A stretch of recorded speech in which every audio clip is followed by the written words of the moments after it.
Good afternoon, ladies and gentlemen, and welcome to Volunteer State Community College here in Gallatin, Tennessee, for the start of the three-game series between VolState Pioneers and the Cougars of Cleveland State.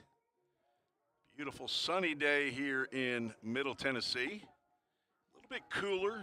Expect low 60s here, and right now mild wind coming out of center field over to the right field corner. So going to have to earn the home runs today, I would expect. Got a couple of right-handers going here in the 9-inning game today. This is Tim Reese, and you have found the VolState Sports Network on YouTube. I'm not sure if we're broadcasting on Comcast Cable 19 or not.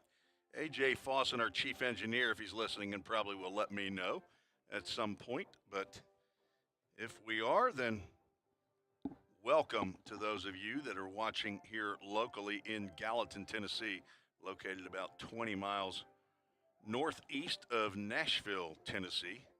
Cleveland State, a couple hours to our east, probably about 2.5 hours, just between Chattanooga and Knoxville, Tennessee. Former pastor of mine said it was the hub of the universe, Bradley County, Tennessee. Let's get to our Toyota of Gallatin starting lineups. First for the visitors from Cleveland State. Leading off the DH, number 13, Aiden McClary. Brogan Jones, the second baseman, bats second. Ty Denton behind the plate hits third. Cleanup hitter for Cleveland State, Nelson McKnight. He plays first base. Evan Goins at third base, batting fifth.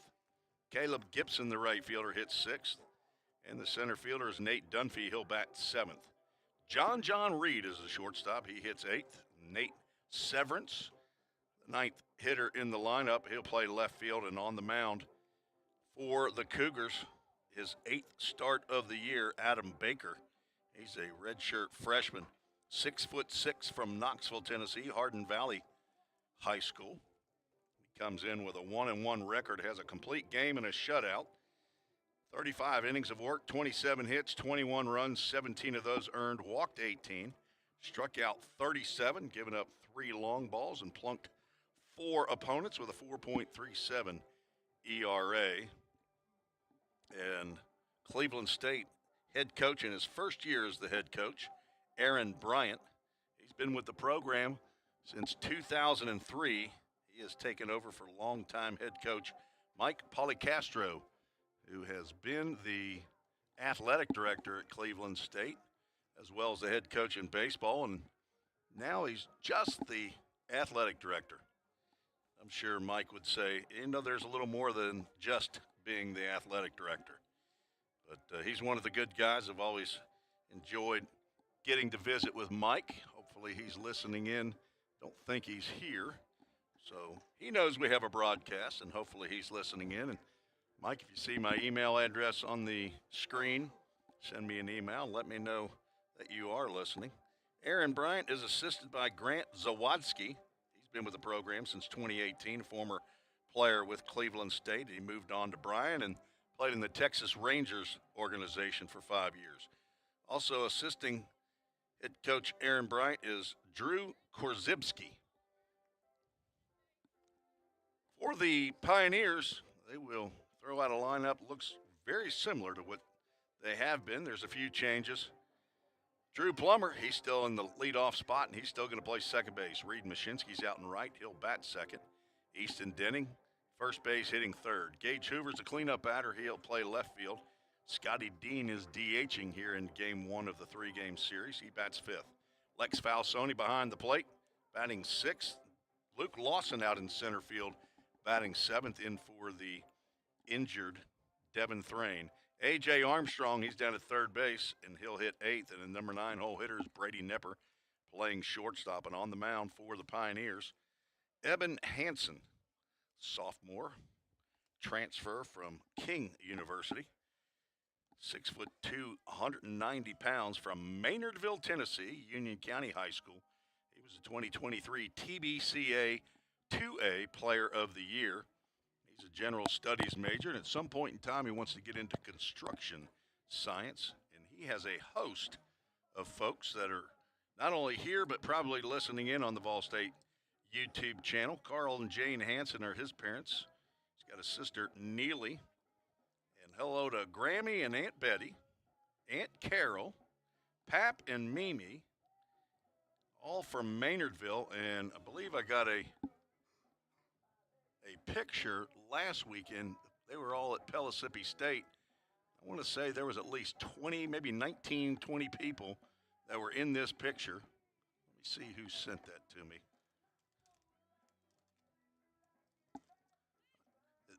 The name is so big on here. There we go. Elizabeth, let me see if I can butcher this. Borzaleri. I don't know the relationship between Elizabeth and Eben, but I'm sure there's some blood relation in there, and I sure appreciate her sending me the picture of the whole crew, and I'm sorry that I missed it. But Mom or Dad, I know at least is here, and what? And oh my gosh! And now Marissa from Marissa, Illinois, has shown up with Chick-fil-A from Gallatin. Chick-fil-A at Gallatin. Well, what a nice way to be met by Hudson Blank's mommy from Marissa, Illinois. She's a longtime listener and a frequent emailer. So thank you to her. She's bringing some Chick-fil-A here. Wow, what a surprise. Right here on the air. Just was looking at her email earlier. So she said she was coming this weekend, and she's here bearing gifts. I love our listeners here. All right, where was I? Finished the starting lineup. I got Eben Hansen's information, but this is his 8th start of the year. He has a 2-2 record, 32 2/3 innings of work, 25 hits, 14 runs, 13 of those earned, walked 17, struck out 43, giving up 1 home run, plunked 5 batters, and has a 3.58 ERA.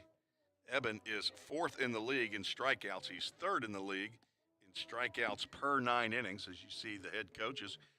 Jim McGuire for the Pioneers, and Aaron Bryant visiting with Matthew Bass, our home plate umpire, and brother Wayne Seeley out on the bases. An Army veteran.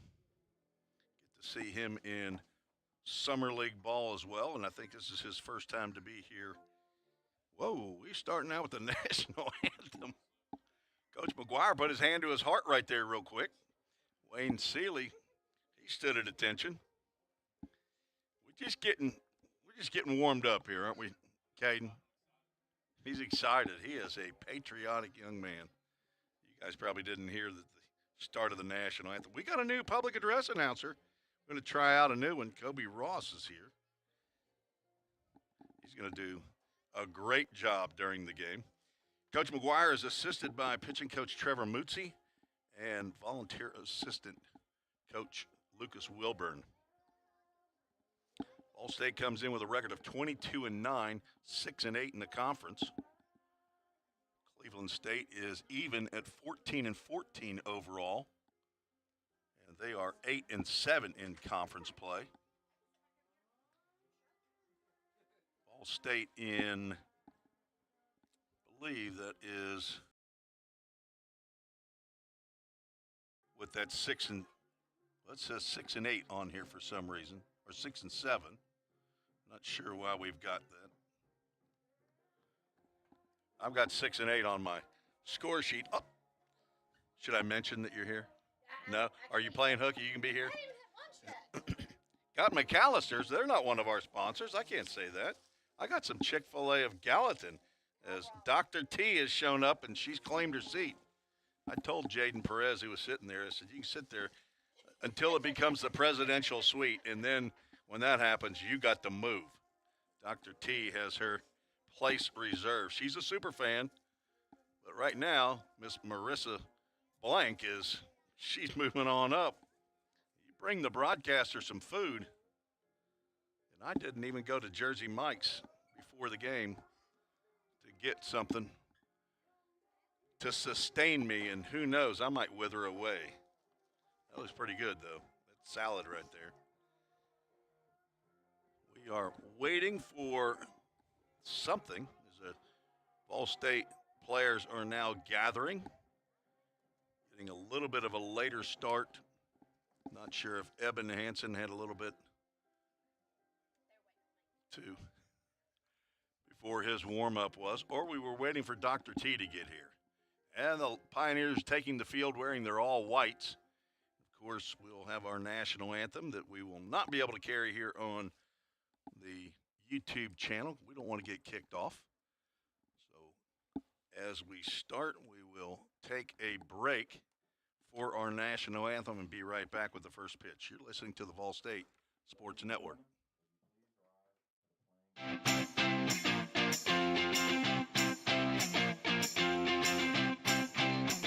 Take the step. 1, 2, 3, just like that. Take the step, the one you've always wanted to a better you and a brighter future. Choose a path to create, innovate, or educate. A path to your career. One that builds you as a person, or one where you build for the people of the future. Choose a path to save lives or check eyes, to study the human body, soul, and mind, to fight crime both in person or online, to code, market, or be an entertainment rock star. Take the step to your full potential, to everything you've dreamed of. Take the step here, there, and eventually everywhere. With the pros of the profession, the Grammy winners, the commercial producers, the engineers, the doctors. Life is full of steps, so why not make yours count? This is us. This is VolState.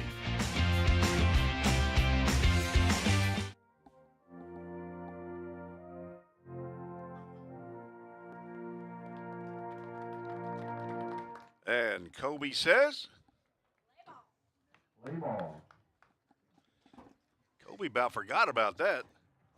Just first time. He's learning.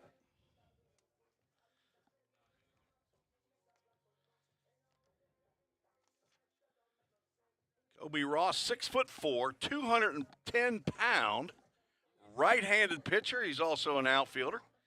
He's from Louisville, Kentucky. Louisville Christian Centurions. Education major here at VolState. The son of Yolanda Walker, the brother of Corey, and the grandson of Granny in Louisville, Kentucky. He is redshirting as it stands right now this year, but if Coach McGuire needs him, he'll be ready to get out there between the lines. He played 19 games this past fall. In the field, had 31 at-bats. He clubbed 2 big flies in the fall, 5 RBIs. He also had 8 games on the mound, 10 innings worth of work, 1.80 ERA as we are set to go. Eben Hansen towing the rubber in the stretch position, delivers the first pitch to Aiden McClary, the leadoff batter. It's ball 1 downstairs as we are underway at 2:02 p.m. Central Time. Game time temperature a crisp 58 degrees, brought to you by Accurate Mortgage. McClary now ahead in the count, 2 balls and no strikes. McClary from the hub of the universe. He's a hometown player. He's from Cleveland Bradley Central High School. Slider misses low and in, and Hansen has started McClary out, 3 balls and no strikes. 6'4" redshirt sophomore. And that fastball that rode in on McClary goes inside, a 4-pitch walk by Hansen to get this game started. That'll bring up one of the top hitters in the league, Brogan Jones, hitting .463, 6 doubles, 2 triples. 5'10" sophomore from Gray, Tennessee. That's 5 wide of the zone.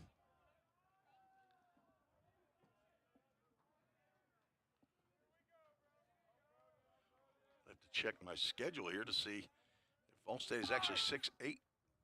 Throw is into center field. The pitch is a call to strike. And a stolen base for McClary. Lex Falsoni had that one slip out of his hand. That is the first Let me get the right stats here. It is the 15th stolen base of the year for McClary. That leads the team. Now the runner in scoring position. Hanson's slider misses down low. Count goes 2 balls and a strike to Jones. Jones is now playing in game number 23. It's game 29 for Cleveland State.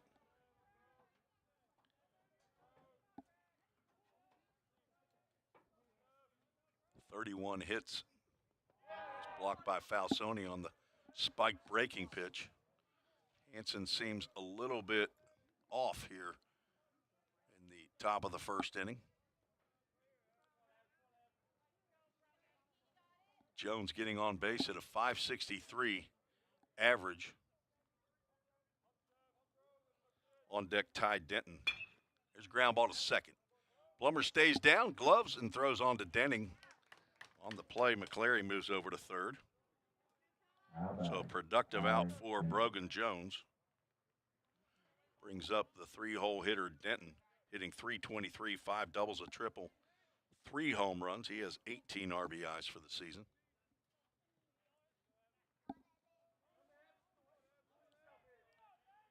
Denton, a redshirt freshman, 6'1", also from Knoxville. He gets one high into the air on the left side. Out goes Nepper, and he is under it. Bluffing the tag and not going is McClary, so pop out to the shortstop.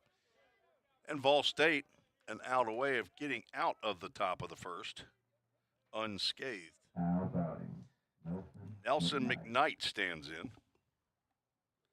6'1" freshman from Chattanooga, Tennessee. He went to Baylor School. Second left-handed hitter in the Cougars lineup. Slow slider or breaking pitch there lands inside. McKnight hitting .288, 17 hits, 5 are doubles, 1 home run, 20 RBIs on the season. There's a fastball right down Broadway. 9-inning game today. We'll have 2 7-inning games tomorrow, beginning at noon. We'll carry it right here on the VolState Sports Network on YouTube. High and away. That fastball. On deck, Evan Goins for Cleveland State.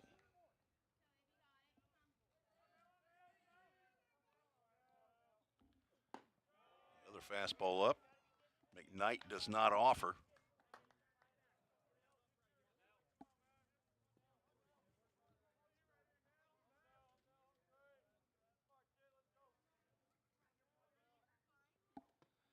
And a second walk of the inning.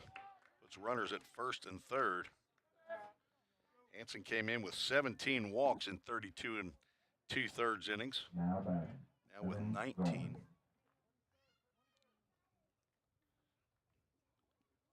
A little bit higher than you want for a starting pitcher. Now another left-handed hitter, Evan Goins, hitting .355, 5 doubles, 4 home runs. Leads the club in RBIs with 24. And they're got him picked off at first. Denning throws too short, and their throw to the plate is not going to get McClary. Just what Cleveland State was looking for there is I guess that's not considered a steal, as he was not stealing on the throw, but honestly, I don't think you give either player a steal on that, but I'm guessing that whoever's running the scoreboard or the live stats may not know that or may not even question. There's a pitch that gets by Falsoni, and McKnight's going to move over to third base.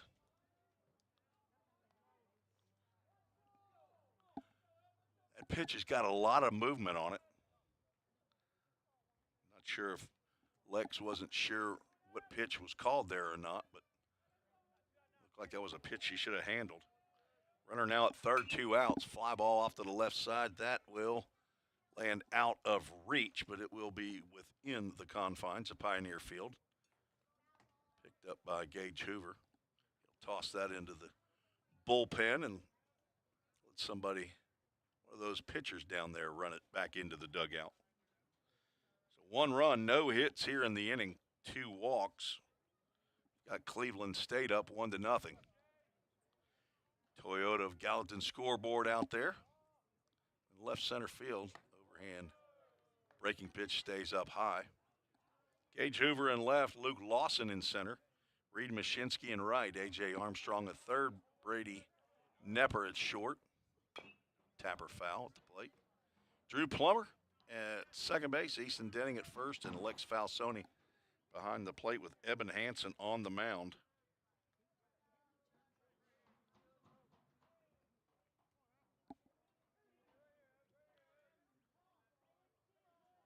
So a failed pickoff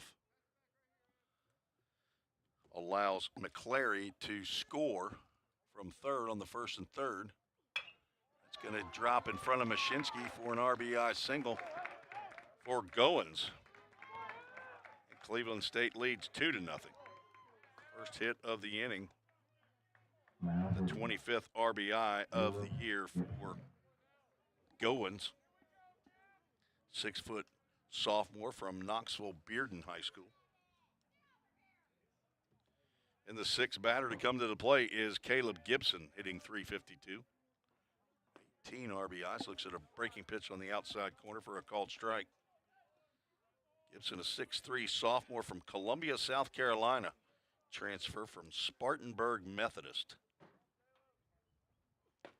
Nearly caught that one on the left hip, but able to move the midsection out of the way. On deck, Nate Dunphy. Swing and a miss on a slider.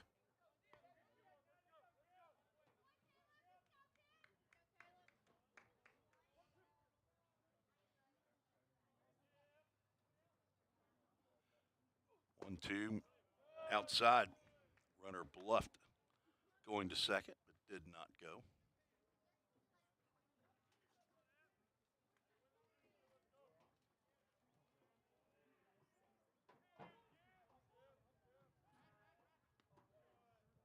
Throw over. Goins back in time.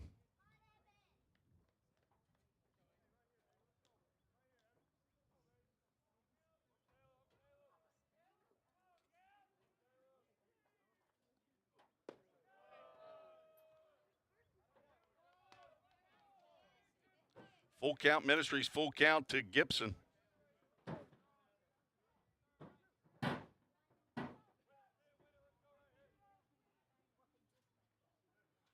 Runner goes, ground ball chopped to the hole. It's going to be a tough play for Nepper. He gloves, throws.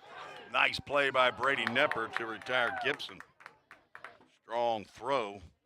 Cleveland State gets on top early. 2 runs on 1 hit, no errors, 1 runner left on base. Heading to the bottom of the first, 2-0 Cleveland State. We're all working in the cloud. But what really is the cloud?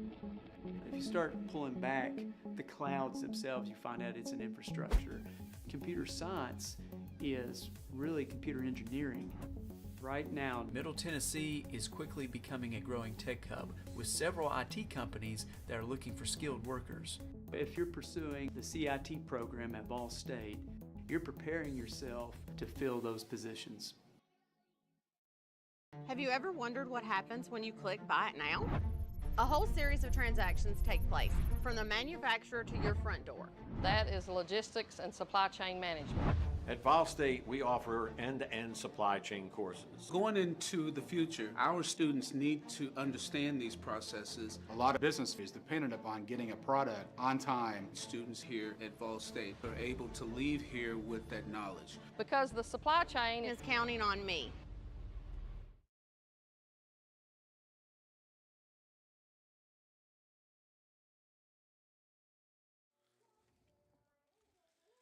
Tim Reese on the VolState Sports Network.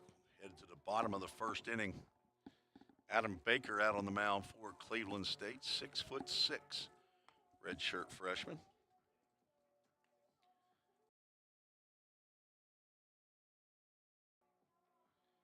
He and the catcher, Ty Denton, I assume were teammates there. They have at least 2 other players from Hardin Valley not in the lineup. Nate Severance in left field. He transferred from Cumberland University. He would have been a teammate with Bryant Rascal, redshirt sophomore for VolState. I do remember as VolState played Cumberland's junior varsity squad as Nate Severance was on the team or teams that we played. Nate Dunphy in center, Caleb Gibson in right. Evan Goins, the third baseman, John Reed is short, Brogan Jones at second, Nelson McKnight at first base, and Ty Denton behind the plate. First pitch to Drew Plummer's in there for a called strike.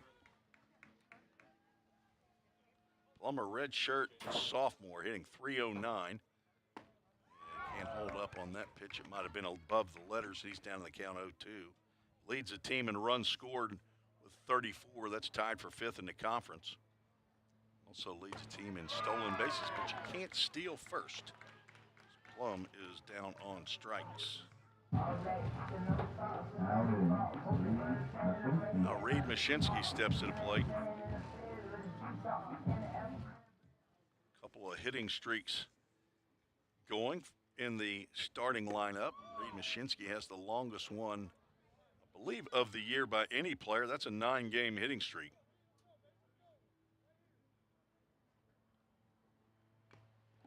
That one off.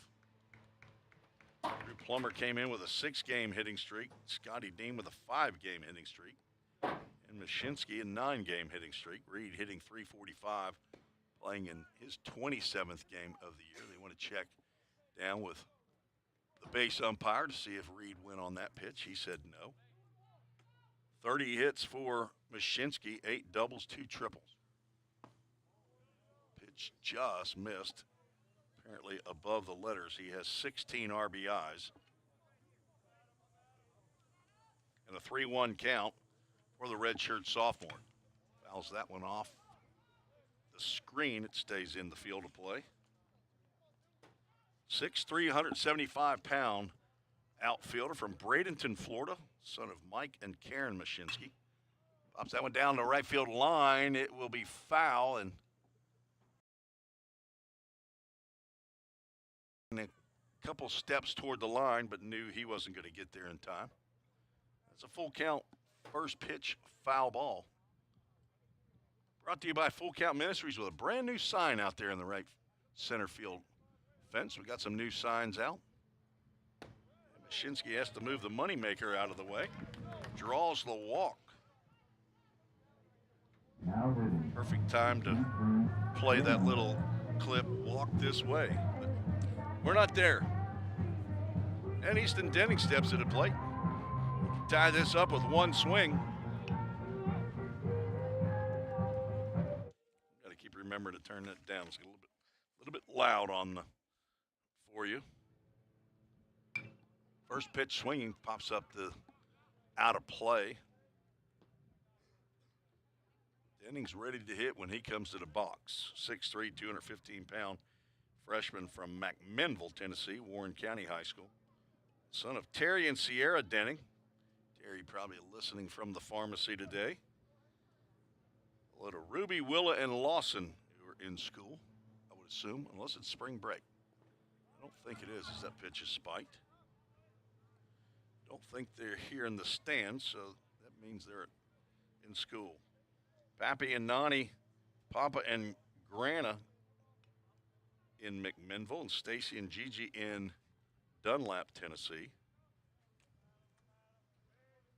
Easton has a 1-1 count with 1 on and 1 out. Fastball whispers at the outside corner for called strike 2. Easton hitting .306, leads the club in hits, doubles, RBIs,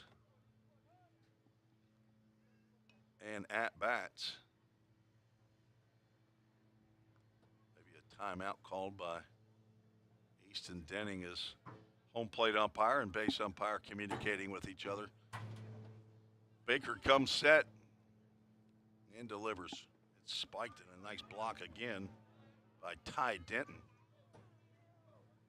Yard sale out there as the helmet and the mask separate. Not worrying about your equipment when that ball's in the dirt and you have a runner on base. You're looking to locate the baseball and then locate the runner. 2-2 pitch coming to Denning. Swing and a miss. Maybe a change up there and a second strikeout of the inning for Baker. Now has 39 on the year. And Gage Hoover steps to the plate as Gavin King came out to bring some new baseballs. He's going hunting right after the game. Got his boots and his blue jeans on. It's a joke. I have no idea if he's going hunting or not. I'm sure he's going home to study. Slider in the dirt. Hoover leads the club in hitting, 356. Game number 32 for VolState. It's his 31st game. 32 hits, 8 doubles, triple, 6 big flies. Good pitch right there at the knees for a called strike. He's tied for 8th in the conference with 6 home runs, has 30 RBIs. He's also in the top 10 in total bases, slugging percentage, walks, and strikeouts. Slider in there for a called strike. Baker trying to strike out the side after the 1-out walk to Mashinsky. 2-0 Cleveland State leads here in the bottom of the first. Excellent pitcher's pitch right there. Has tried to see if Hoover might chase on a pitch out of the zone. It looked a lot like the one just previous to that. Twos are wild on the Toyota of Gallatin scoreboard. Fouls that one off. That will get over the maintenance shed, and it'll be a long way for somebody to go find that pearl.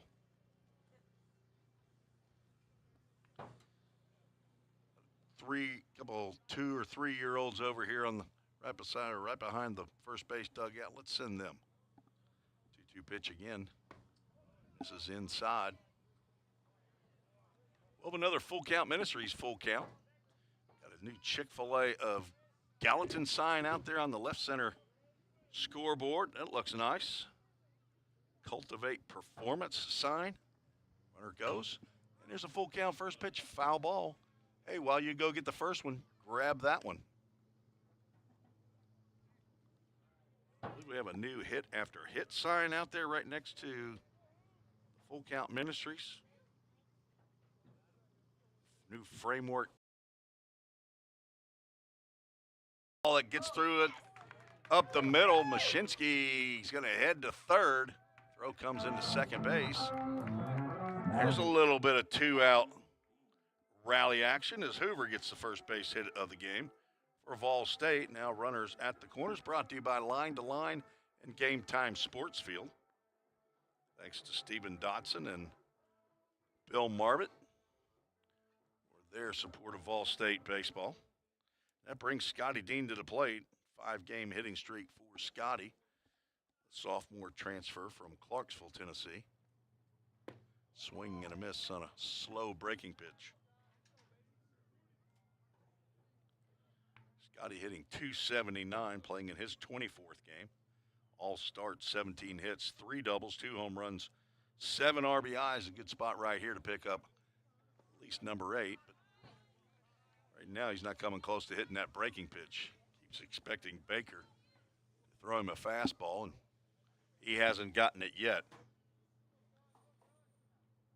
I bet you at lunch at McDonald's he's not going to see a fastball here in the strike zone. If he does, it's a huge mistake. It's a spiked breaking pitch. Ty Denton getting his work in here in the bottom of the first.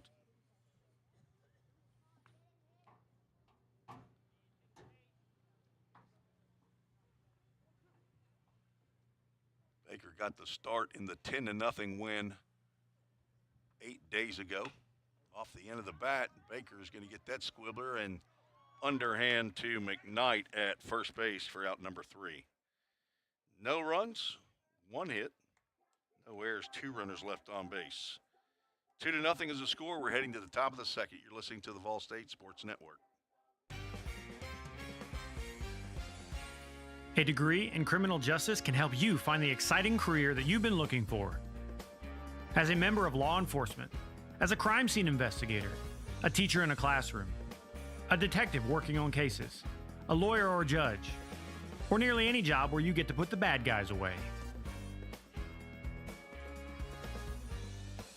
Learn more at volstate.edu. Cybercrimes take place online, and companies need more well-trained workers to stop it. VolState is training me to help combat cybercrimes in the future. We're training them for those type of jobs that are out there. VolState CIT programs prepare students to earn industry standard certifications within the IT industry. I choose VolState because the future needs me now. My story could be your story. Black screen, Alec. Black screen. We can't have black screen. You're going to have to get off that phone. Quit texting Lydia. Telling you, I run a tight ship up here. Tight ship. Kobe's probably a one-and-doneer. Kobe Ross, our new public address announcer.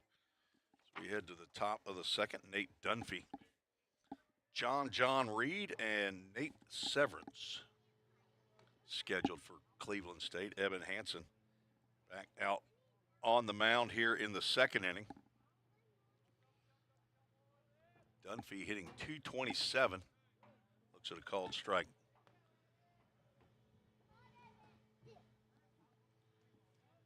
Dunphy wears the number 1, 5'9", sophomore from Chickamauga, Georgia. Dr. T's heard of that before. There's another called strike. I'm guessing Chickamaugas must be up in the northern area. You're more southern, right? Very southern.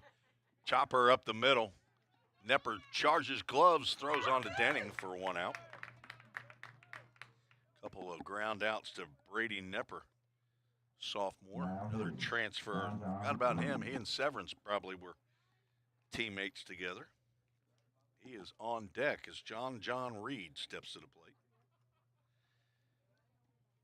John hitting .365, and it's John without the HH. Jon.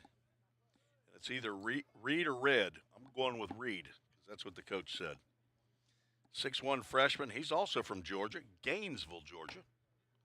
Fastball misses up from Hansen. 4 doubles, 8 RBIs for the slightly built shortstop.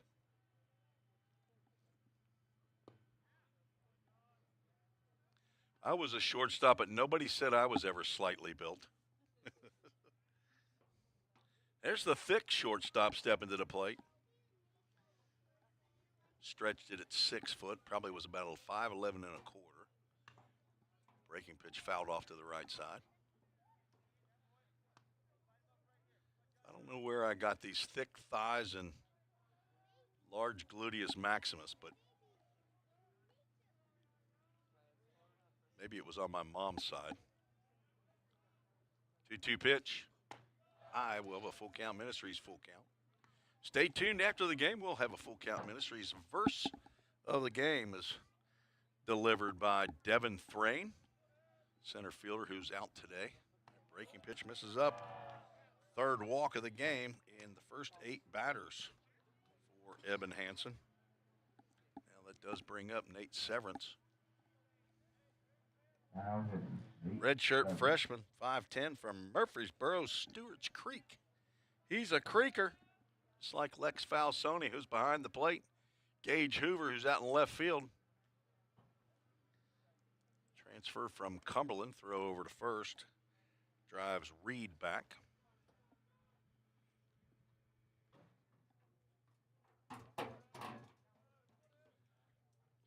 Do-dat double play, squaring around a bunt, is Severance. He pulls the bat back and pulls himself away from that inside fastball. Severance has a couple of sack bunts already out of the 7. Runner gets back as he had a big hop off of first base, but then Hansen drives him back. Reed has 3 stolen bases on the year. Cleveland State 59. Prior to this game, McClary had 1 in the first inning, and I don't believe the one that allowed him to score is considered a stolen base, but I could be wrong on that. I'd have to check with my official scoring guru, Ken Stegall, over at the scorers table to find out for sure on a situation like that. Severance hitting .310, a couple doubles and a home run, 11 RBIs as the number 9 hole hitter. Aiden McClary, the leadoff batter, is in the on-deck area. Evan Hansen would like to face him. Starting the top of the third, they got him picked off again. Denning will toss to Nepper. Nepper's going to tag John Reed out. That will officially be called a caught stealing. 1 to 3 to 6 for out number 2. It's the second runner that Hansen has picked off. The first one might have been on purpose, as Nelson McKnight was on first base. There's a called strike on a sharp breaking pitch. And Severance down 1 ball, 2 strikes with nobody on and 2 out. McKnight was at first and McClary was at third. The pitch is fouled straight back. Wasn't watching McKnight intently to see if he actually was going to second on first move or not, but 1-2 pitch just misses outside. But it would have been, it's considered a caught stealing if they had gotten him. 2-2 pitch, slider misses low and away, and full count Ministries, full count as Eben has had trouble locating his fastball and his breaking pitch.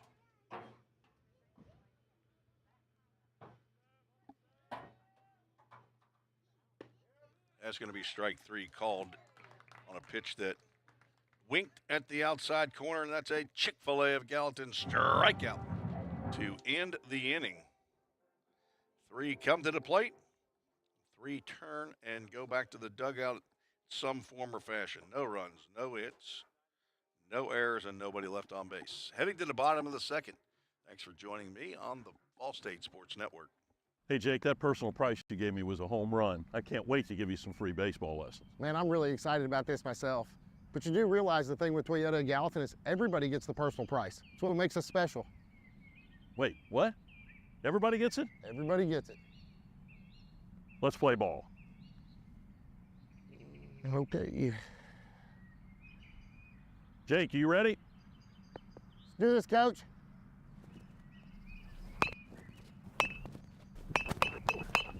Hey, Coach, this is pretty easy. We'll see about that.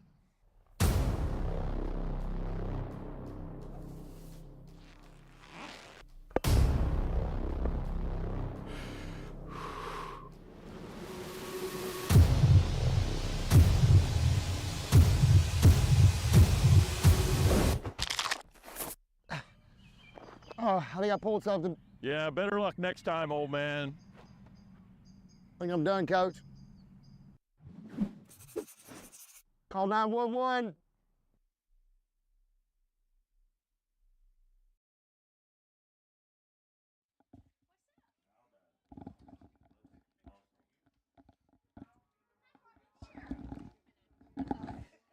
Caught me mid-bite of my Chick-fil-A minis. They're just the nuggets, I guess, that Marissa Blank brought up to the press box. Lex Falsoni will lead off for the Pioneers. He'll be followed by Luke Lawson and A.J. Armstrong. VolState down 2-0. Ground ball, that's going to sneak into the hole. Backhanded by John Reed. Gets up and throws. Nice play there by John Reed to just nip Lex Falsoni at the bag. I thought Falsoni was going to get him a infield single. Put a star by that on the 6. Luke Lawson steps in, swings to the first pitch, fouls it straight back. Falsoni came up hitting .341. Couple doubles, 5 home runs, second on the club in that category. Lawson, a redshirt freshman, can't hold up on that pitch as they check down with Wayne Seeley at first base, and he says yes, he did go. And Luke down in the count 0-2, 5'11", 165-pound, redshirt freshman, son of Cale and Beth Lawson, brother to Lauren. Hello to Pawpaw in Powell and Dee Dee and Nana in Knoxville. Tapper fouled down the third base line. Luke comes in hitting .273. This is his 11th game of the year, his 8th start. 6 hits, all singles, 3 RBIs. He can fly. If he hits that ground ball like Falsone just did, there's no chance to get him. There's a breaking pitch that gets a little bite of Ty Denton behind the plate. He's used to it, though. I would assume that he caught Adam Baker in high school. Devin Thrain came up lame with a back issue. Luke Lawson getting the start in center field. He's going to be looking at a full count. Ministries full count.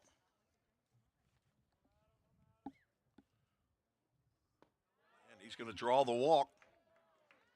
That's his 6th of the year. Second walk of the game by Adam Baker. And A.J. Armstrong steps to the plate. Freshman out of Woodbury, Tennessee. A.J. getting his 14th start of the year. He also draws a lot of walks. I need to do a walk to at-bat ratio. I would say that A.J. Armstrong leads the team in that category. He has 16 walks.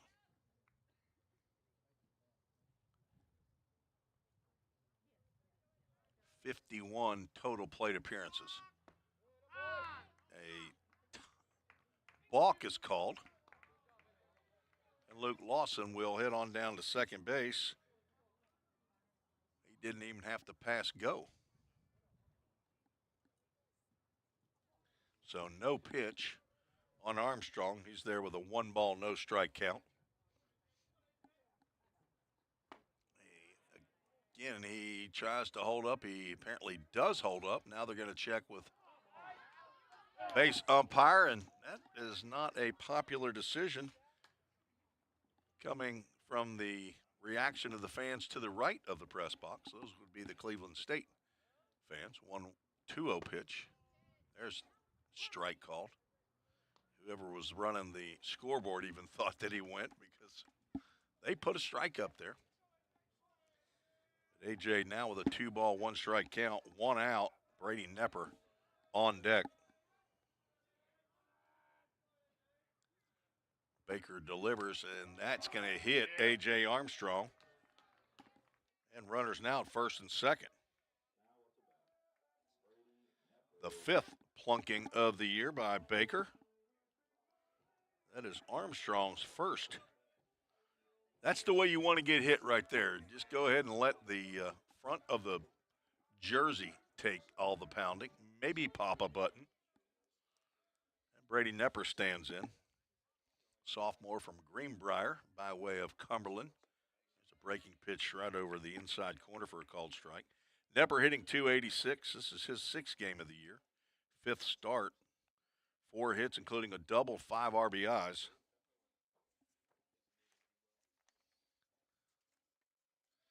5'10", 170-pound sophomore.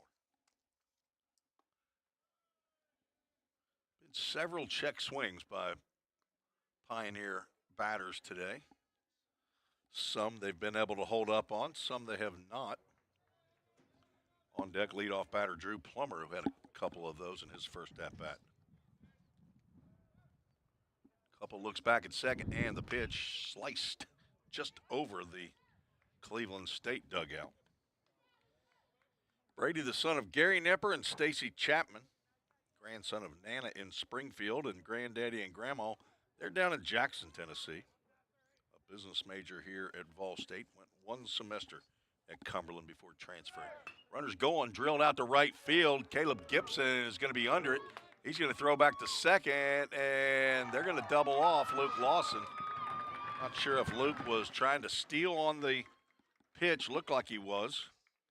But another line drive to an outfielder double play takes VolState out of a promising inning. No runs, no hits, no errors, one runner left on base. It's 2-0 Cleveland State. The demand for mechatronics professionals is on the rise.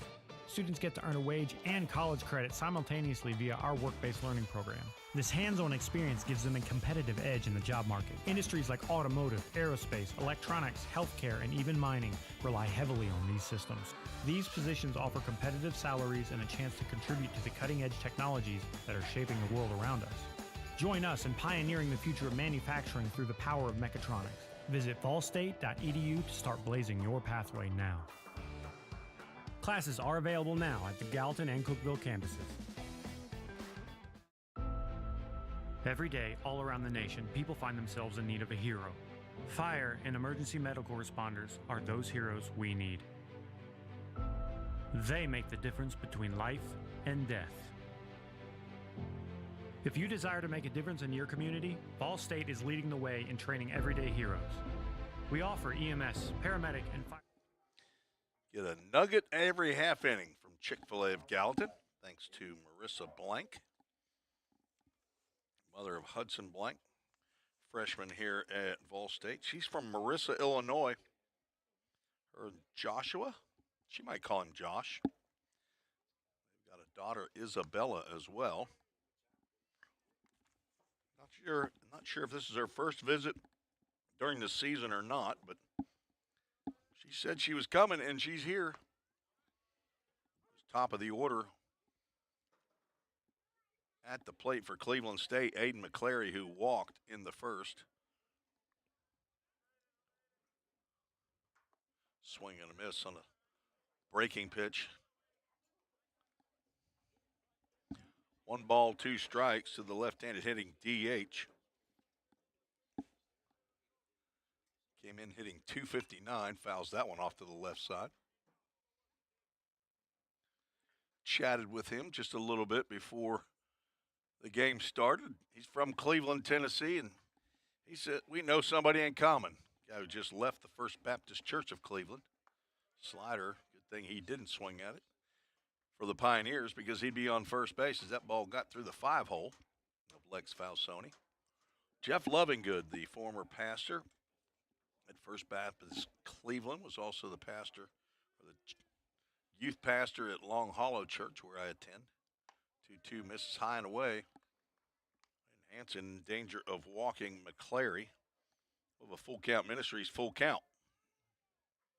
Go to fullcountministries.com and see all the ministry's doing for baseball players around. Tapper to the right side. Denny's going to backhand. He's going to have to throw overhand. And I think McClary, he's going to be called out. That's a close play there. Hanson steps on the base. McClary dove head first. And he is called out at first base. McClary can scoot. It's a high chopper to the backhand of Denning. And Hanson broke quickly to first base. McClary, I wouldn't have been surprised if he had been called safe. Brogan Jones steps at the plate. He grounded out to Plummer at second.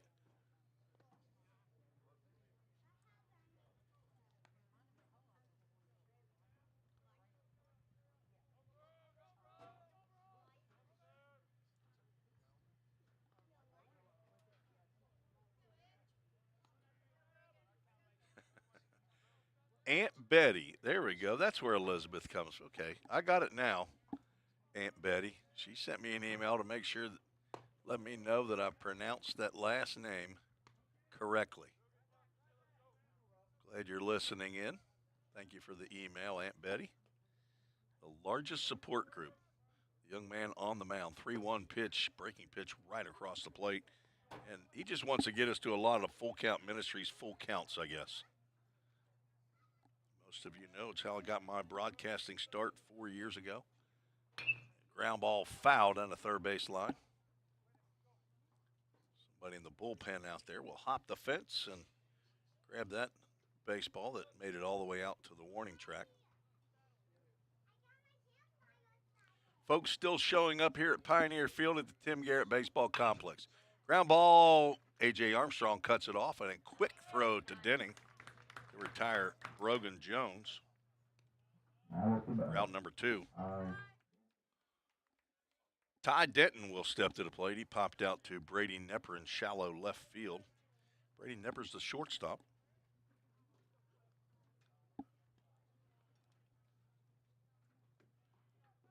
Folks still wrapped up here. It's a swing and a miss on a breaking pitch. If you want to join the show, send an email to treesports@gmail.com. Let me know who you are, where you're watching from, who you're rooting for, whether it's Cleveland State or VolState. If I see your email, I'll give you the shout out. Ball on a strike. That's breaking pitch that apparently missed up to number 8, Ty Denton.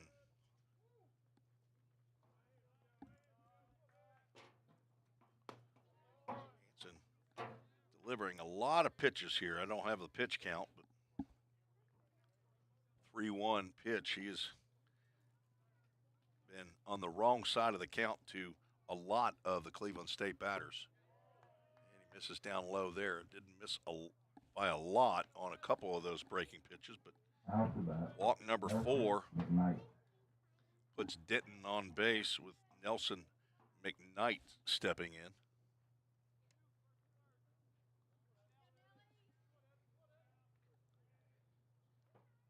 Walked and scored in the first inning. Strike called. Cleveland State scored 2 runs in the first on only 1 hit. There were 2 walks and base running run scored as first and third. Not sure if it was a play design, but when the runner at first was picked off, got into a rundown, and the runner from third ended up coming in to score. That breaking pitch missed, I'm guessing, again up. Matthew Bass behind the plate. Young umpire here. That fastball misses up.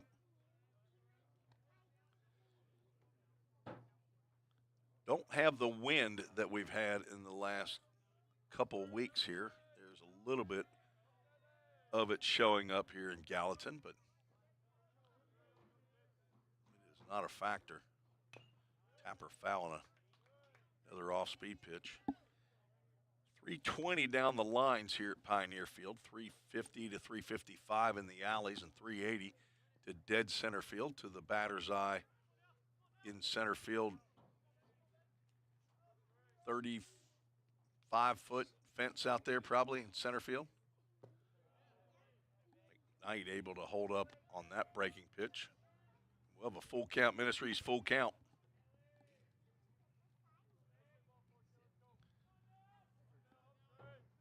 Runner will be off, or should be off with the pitch. And he is, and the pitch is in there for a called strike 3. A Chick-fil-A of Gallatin strikeout. Second of the game, both of them backward Ks, and second time that Hansen has ended the inning with a backward K. No runs, no hits, no errors. 1 runner left on base. We are headed to the bottom of the third. VolState trails by 2. Welcome to the VolState Nursing Lab. The simulation lab allows students to come in a safe environment and practice real-world patient care without worrying about harming patients. We have 5 high-fidelity mannequins that we use with our nursing students in our lab to simulate real-world scenarios that they're going to see once they're out in the hospitals working. We have an adult mannequin, as you see here. She simulates everything from a normal patient to wounds to trachs, IVs. You can give her medications. We have pediatric mannequins. We have a mom mannequin. We also have other models where students can start IVs, they can put tubes and drains in, they can remove tubes and drains, do wound care. Also, if we lose clinical placement, then students can still simulate those real-world experiences in the lab to get the same experience and be prepared when they graduate and enter the workforce as a nurse.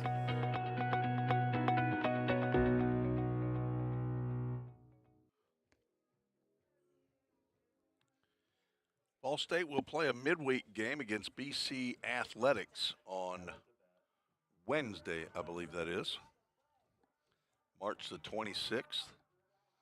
Doubleheader starts at 1 p.m. Central Time. We'll carry it right here on the VolState Sports Network. Then next weekend, out of conference play, doubleheader on Saturday against Wabash Valley. So no game on Friday. And then back home is no midweek game that next week to take on Motlow State as Drew Plummer stands in, and he's looking at a 2-ball, no-strike count from Adam Baker. Plum struck out in his first plate appearance. Should have called strike there. Bob and Lynn, his grandparents from Franklin, are here. Got an email from Bob before the game. Drew calls him Poppy, and he calls Lynn Nana. Hello to Nana Sue in Hendersonville, and Mimi also's. Fly ball, shallow center field. On comes Dunphy, and he's going to make the grab for out number 1.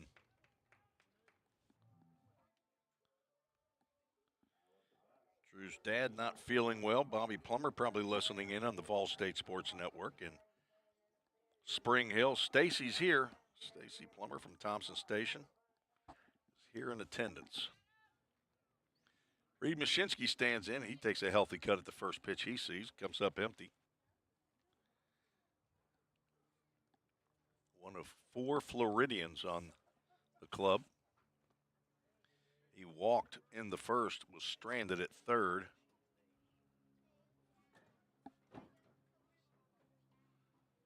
Coming back from a hand injury last week. On deck, Easton Denning. Cleveland State with 2 in the top of the first, and that's where we stand, 2-0.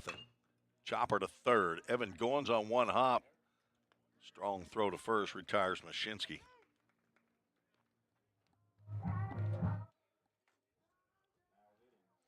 Freshman Easton Denning stands in, the only player on the roster who's played and started every game this year. 32nd game. Leads the conference in doubles. You ought to go to work for Dudat Communications. Have to take him over to Dudat and get a picture with him and owner Craig Senard.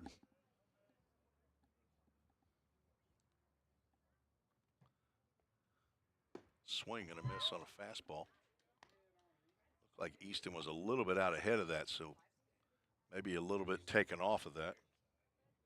He struck out in the first as well.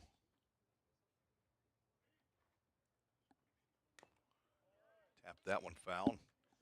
Down in the count, 1 ball and 2 strikes. 9-inning contest today, 2 7-inning contests tomorrow. The Lady Pioneers softball team taking on the Lady Tigers of Chattanooga State today.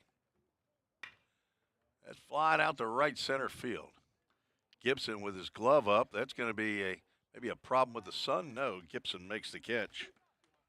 And a 1-2-3 inning. Down go the Pioneers. We are a third of the way through this game. 2-0 Cleveland State leads. We'll be right back on the VolState Sports Network. Man, thanks to that ball and personal price you gave me, I was able to scoop me up some new kicks. Really? I like those. You look like you're ready for a marathon now. You know, on second thought, we're always looking for some fresh talent. Have you thought about going back and playing? Really? Man, have I ever. Wow.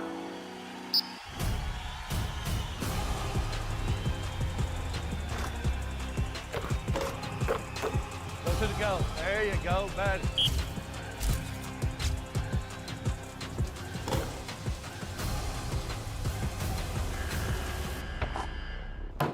Jake. You for real, Coach? Yeah. Well, here's the thing about the personal price, Coach. Everybody at Toyota Gallatin gets it. That's what makes us so special. Well, on second thought, I think we're all booked up. Come on, Coach. For real? Give me a shot. We'll pass. Oh, come on. 5, 6, and 7 in the Cleveland State lineup as Dr. T has left the building. She has presidential duties to attend to.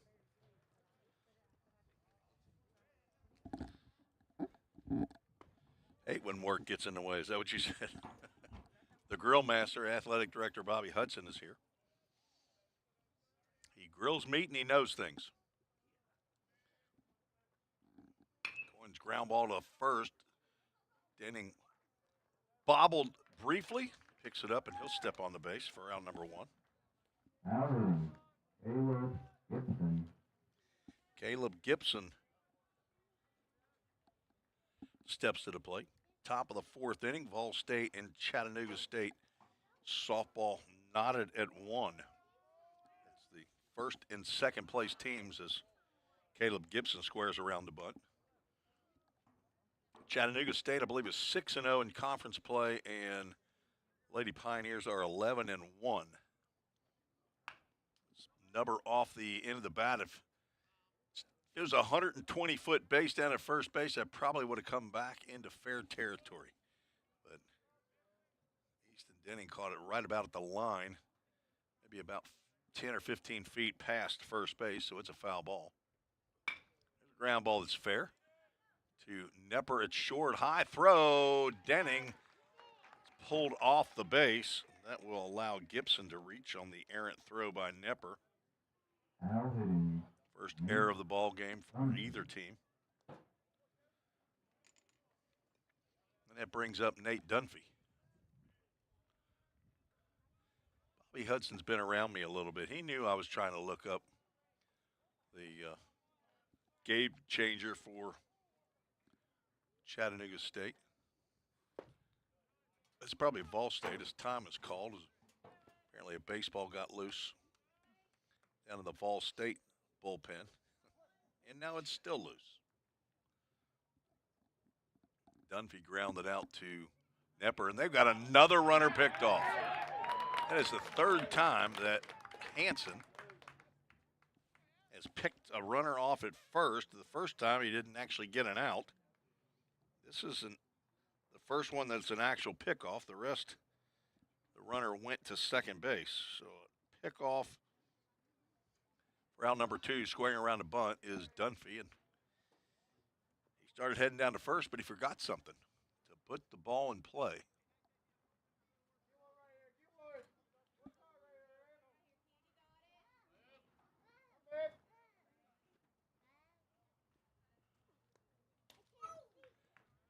Hansen tried to step on a fastball there and yanked it glove side. It went to the backstop.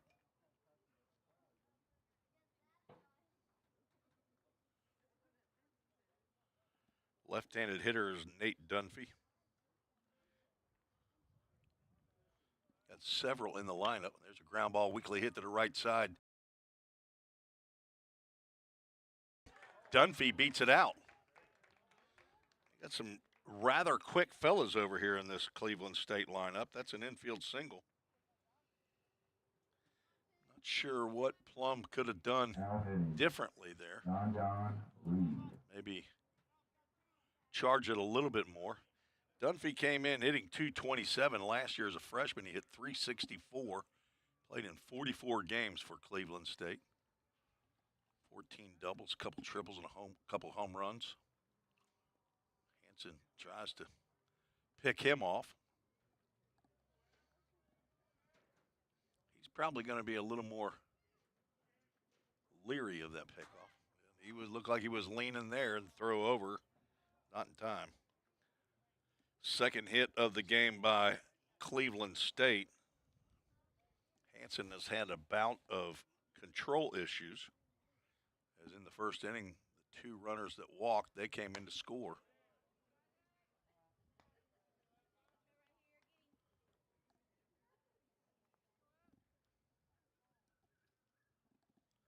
John Reed was the third walk of the game, the throw over.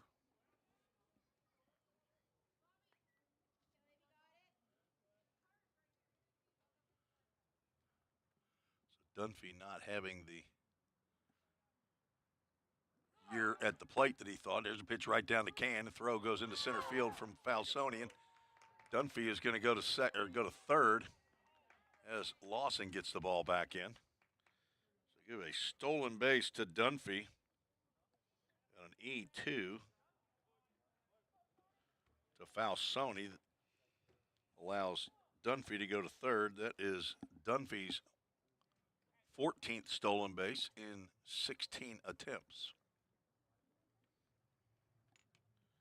Now 2 outs and a runner at third. Makes the job of the catcher a little bit harder. Fastball winks at the outside corner for a called strike, and Hansen ahead. 1 ball, 2 strikes.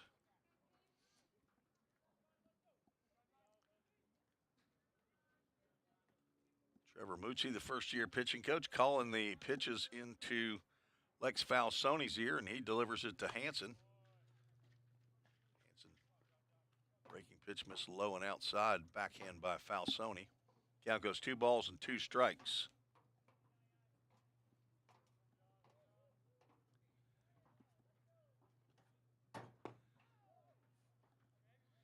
And then completely on the other side of the plate, Falsoni has to knock that one down, and we'll have a full count. Ministries full count. So he's gone glove side wide. He's gone arm side wide. Now this one's going to be right down the middle.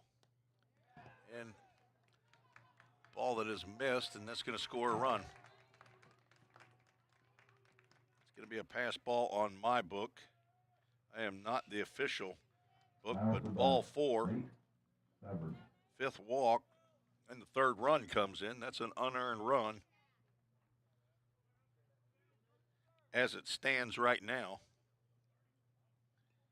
Depending on what happens in the rest of the inning, Nate Severance stands in, throw over to first, not in time.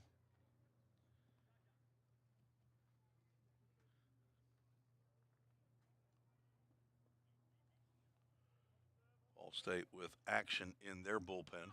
Runner squares, throw down to second, not in time. As John Reed picks up a stolen base. He was caught stealing on a pickoff in the second. It's a stolen base. It is his 4th steal in 5 attempts.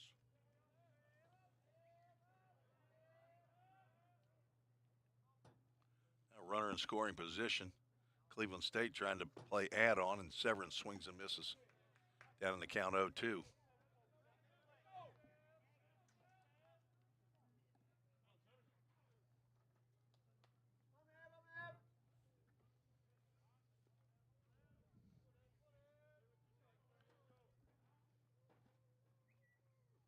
Swing and a miss. A Chick-fil-A of Gallatin strikeout. 3rd inning in a row that Hansen has struck out the 3rd out of the inning. All 3 of his strikeouts have done that. Thanks to Chick-fil-A of Gallatin for their support of VolState baseball. Thanks to Greg and Mary Garrettson. Man, thanks to that ball and personal price you gave me, I was able to scoop me up some new kicks. Really? I like those. You look like you're ready for a marathon now. You know, on second thought, we're always looking for some fresh talent. Have you thought about going back and playing? Really? Man, have I ever. Wow.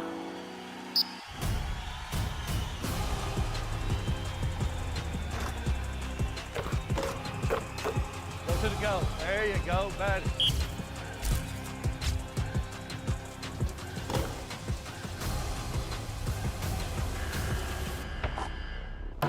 Jake. You for real, Coach? Yeah.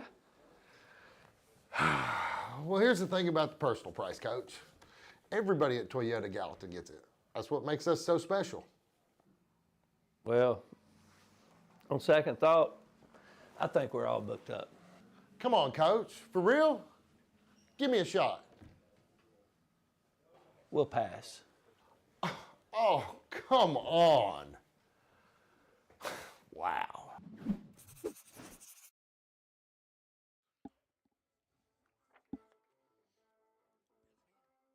Adam Baker still in the ball game for Cleveland State. They now lead 3-0.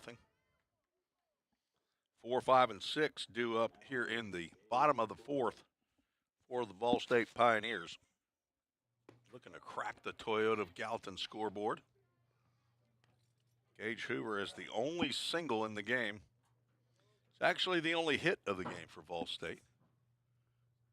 2 balls, no strikes to former Mr. Baseball, son of Mike and Angie Hoover. The former Creeker, Stewart's Creek High School.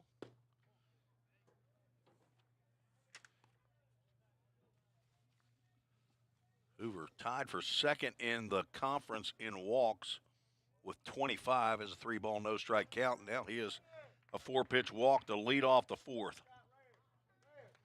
Third out of 4 innings that VolState has had a runner on.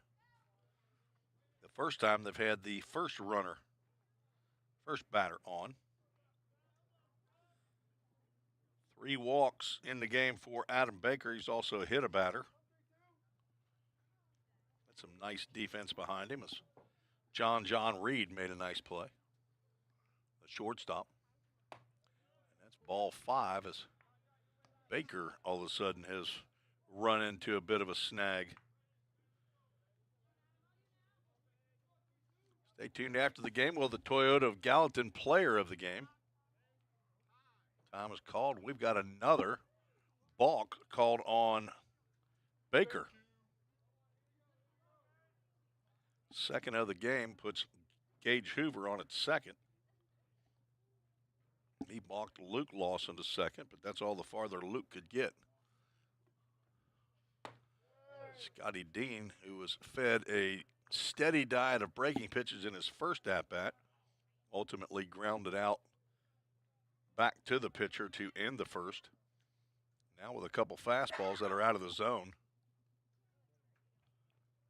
Baker goes back to the breaking pitch and gets a called strike on the inside corner. Decent crowd of Cleveland State fans here. There's probably a couple dozen folks. We're not going to lead the league in attendance, I don't think. Scotty Dean, he's been hit by a pitch. That is a dozen now for Dean. 12 times, came in third in the conference. That breaking pitch got that elbow pad, and that's been the best money that he's spent on equipment. The second hit batter of the game by Baker puts runners at first and second, and Lex Falsoni steps to the plate. Falsoni hit the ground ball into the hole at short. That's a pitch Lex Falsoni couldn't have hit with a fungo. Called a strike on the outside corner. That most of that was in the left-handed batter's box. 1-1 is the count.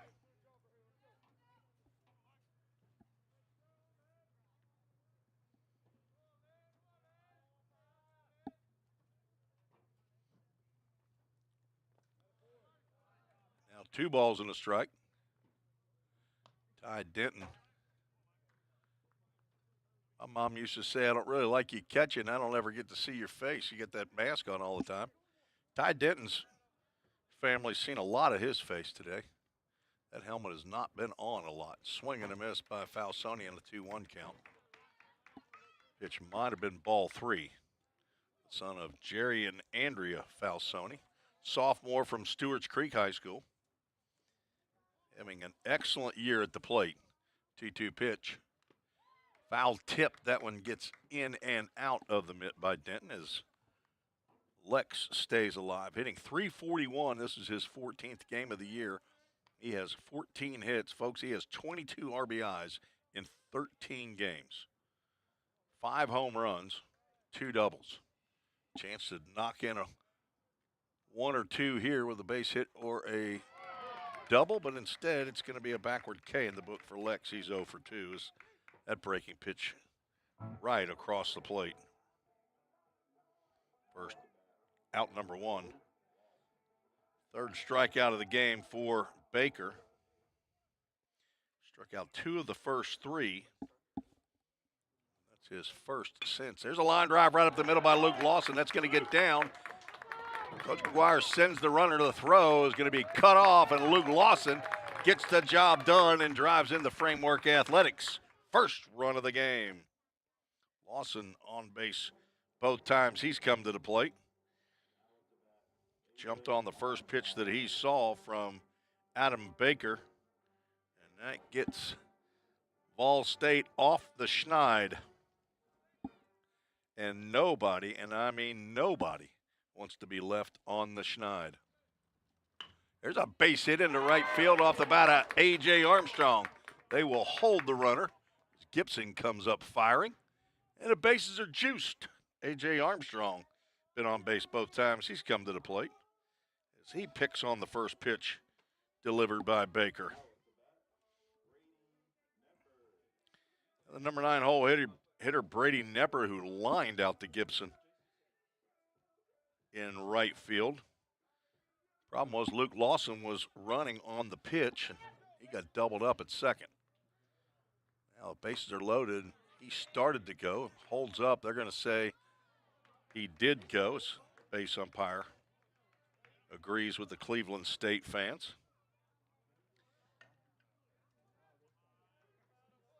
So Luke Lawson, an RBI single up the middle. A.J. Armstrong with a single to right. That's back-to-back hits brought to you by Hit After Hit as Nipper fouls that one at the plate. May have taken a bite out of Ty Denton behind the dish. Matthew Bass, the home plate umpire, will give him a bit of a breather.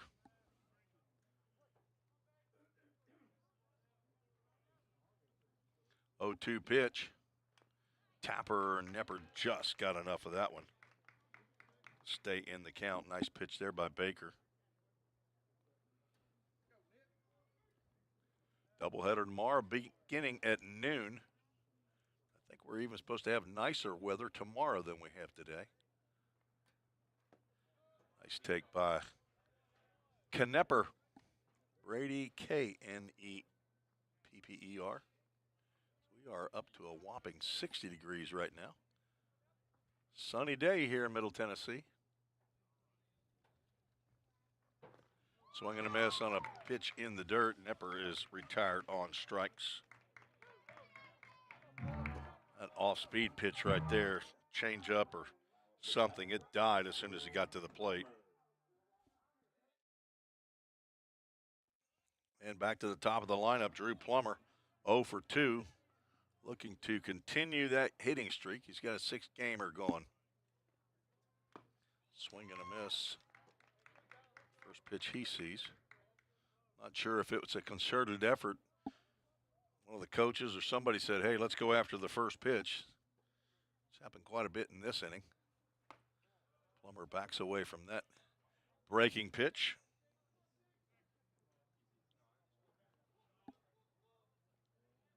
Baker, walk a hit batter to lead off the inning.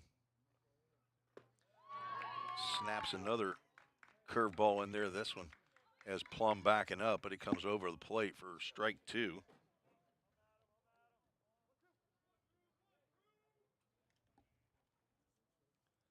he's down in the count.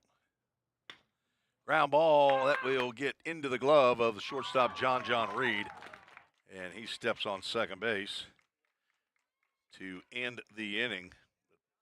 VolState does crack the scoreboard. 1 run on 2 hits, no errors, 3 runners left on base. We are through 4, scheduled for 9, 3-1 is the score.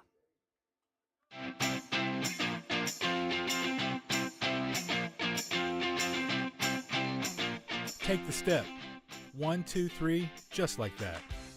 Take the step, the one you've always wanted to a better you and a brighter future.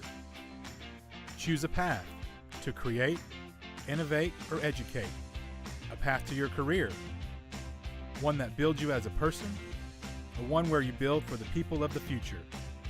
Choose a path to save lives or check eyes, to study the human body, soul, and mind, to fight crime both in person or online, to code, market, or be an entertainment rock star. Take the step to your full potential, to everything you've dreamed of. Take the step here, there, and eventually everywhere. With the pros of the profession, the Grammy winners, the commercial producers, the engineers, the doctors. Life is full of steps, so why not make yours count? This is us. This is VolState.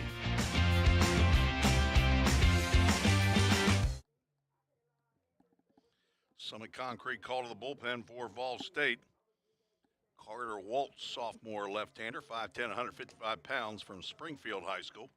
Hometown Coopertown, Tennessee. Son of Richard and Melanie Waltz. Got a younger brother, Noah.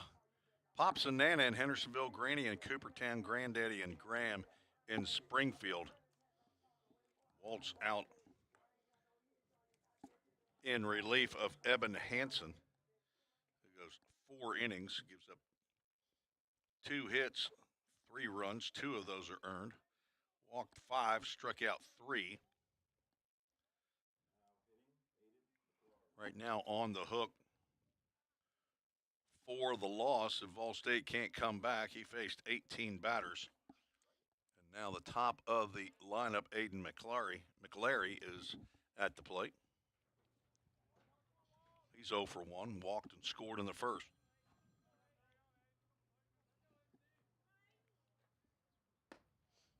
Waltz, a left-handed pitcher, delivers to the left-handed batter, Aiden McClary.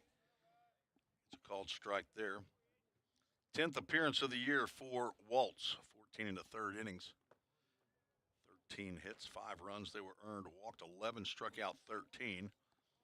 Has plunked 2 batters, a 3.14 ERA, has a 2-0 record, and he would like to be in there long enough to get the vulture win, as they call it. Gets a call there on the outside corner.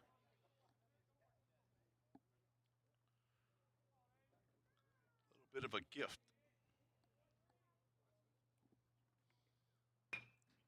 Slider is laced into left field.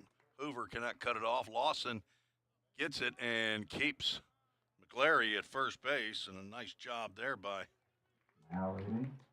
Luke Lawson to get the ball in quickly. Third hit of the game for Cleveland State.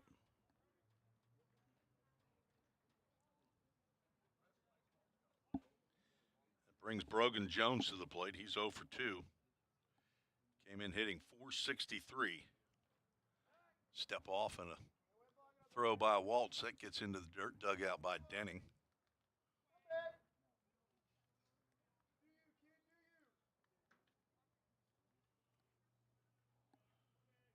Cleveland State stepping a little lively over at first base. That fastball misses up.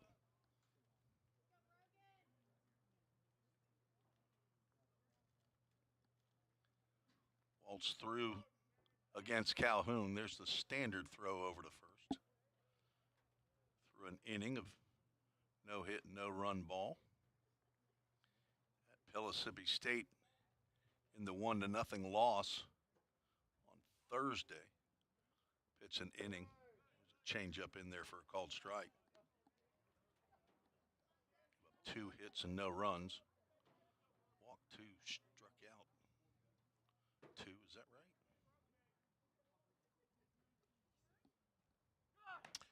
Way outside. Throw down to second is not in time. Second stolen base by McClary. Just felt a rumble around here. Somebody must be dynamiting.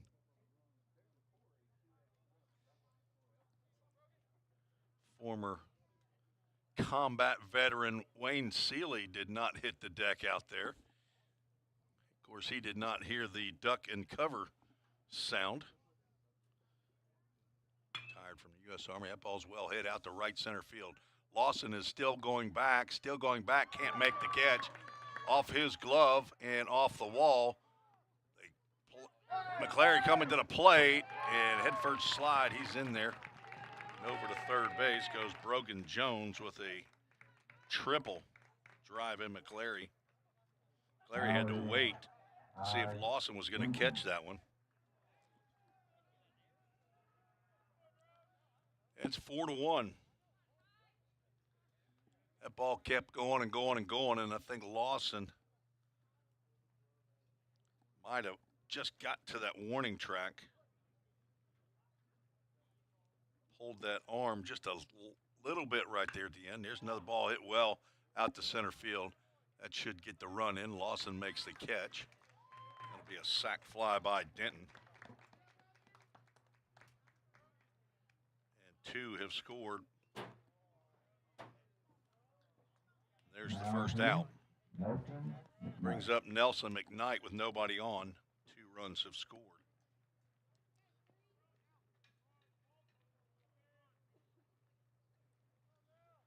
Brogan Jones' 3rd triple of the year. That breaking pitch misses outside to McKnight. Left-handed hitting first baseman walked and struck out.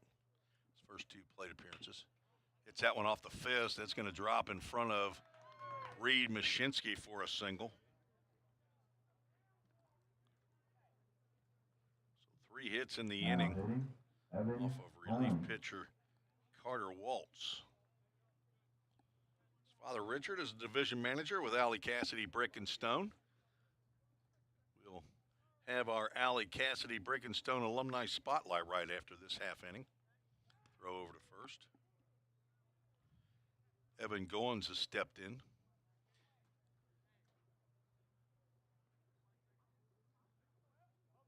Mother works for the Rogers Group. Breaking pitch right over the plate for ball 1.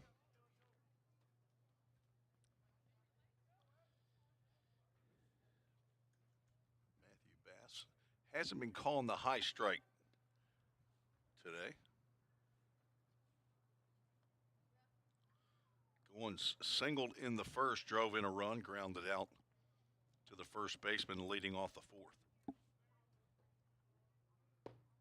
There's a breaking pitch in there for a called strike.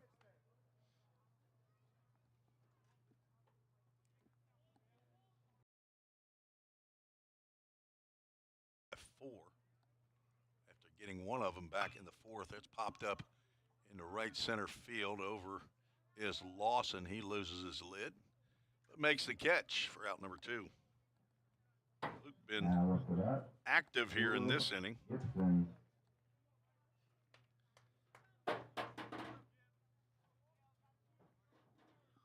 Single by McClary went in the left center field. That was fielded by Luke Lawson, center fielder, and then he got a glove on the triple into right center field off the bat of Brogan Jones. Throw over to first. Then he caught the sacrifice fly by Denton and now has caught Goins' fly ball. As Caleb Gibson stands in, he's 0 for 2, reached on an error in his last at-bat. Breaking pitch curves right across the plate. This one called a strike. 6'3" sophomore from Columbia, South Carolina. Swing and a miss on a high fastball, tailing away from the right-handed hitter. And Waltzy ahead in the count 0-2. Hanson goes 4 innings, 2 hits, 3 runs, only 2 earned, 5 walks, 3 strikeouts. Waltzy hits Gibson. Got the bill of his helmet. I don't know if all-world trainer Justin McKinney is probably here, but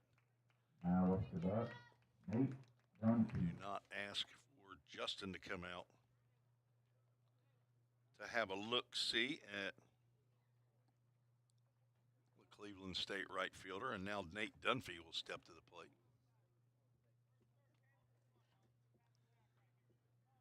Saying that Dunphy hit .364 last year, hitting .227 coming into today's game.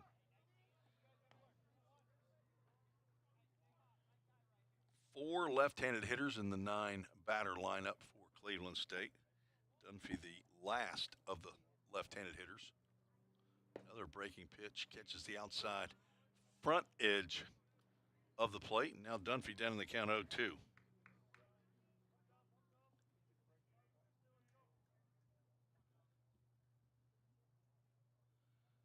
Leads the team in strikeouts, does Dunphy. Has to back away from that one. It gives a quick look out to Carter Waltz. Pretty sure Carter's not going to try to hit anybody here. He's looking to get out of the inning. Caleb Gibson, second on the team in strikeouts, picked up his second hit by pitch. Chopper to Plummer. He'll go the easy way to Brady Nepper at second for the fielder's choice. And that will end the inning. 2 runs on 3 hits. No errors. 2 runners left on base. And it is time for the Allie Cassidy Brick and Stone Alumni Spotlight. Today's VolState alum is Sean Page, former left fielder. He played in 1988 and 1989 for VolState. That would have been for head coach Kenny Thomas. And right after that, he actually got drafted in the draft in 1989 in the 54th round by St. Louis. Did not go right away. Ended up signing in May of 1990. Ended up playing a couple years in the St. Louis minor league system. He's got a brick in the alumni patio that is just inside the fenced-in area, inside the Tim Garrett Baseball Complex. If you have a sophomore player or a player who's leaving after this year, you want to commemorate his time here at VolState, send me an email at treesports@gmail.com like Richard Waltz did, and I'll send you the form and $100 in the piece of paper. Get it sent to Athletic Director Bobby Hudson, or you can send it to me and find me or Coach McGuire or Bobby Hudson. Coach Hudson's here at the field, was up in the press box just a little bit ago, and we will get that brick made, and I'd be happy to personally install the brick in the Allie Cassidy Brick and Stone alumni patio. Reed Mashinsky, Easton Denning, Gage Hoover set to face Adam Baker for his 5th inning of work. Baker in a little bit of trouble in all but one of the innings, but he's been able to wiggle off the hook. He stranded 6 batters in 4 as Mashinsky extends his hitting streak to 10 games. There's a base hit into left field. Another good start by the Pioneers. 4th hit of the game for the Pioneers brings up Easton Denning. He's 0 for 2. Strikeout and a flyout.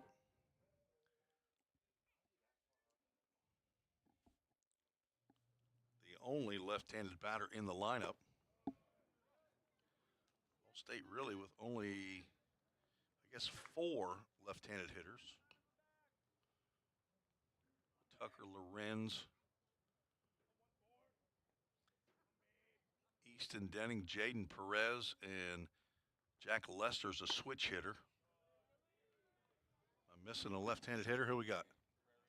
Oh, that's right, Brody Prairie, 2-way player.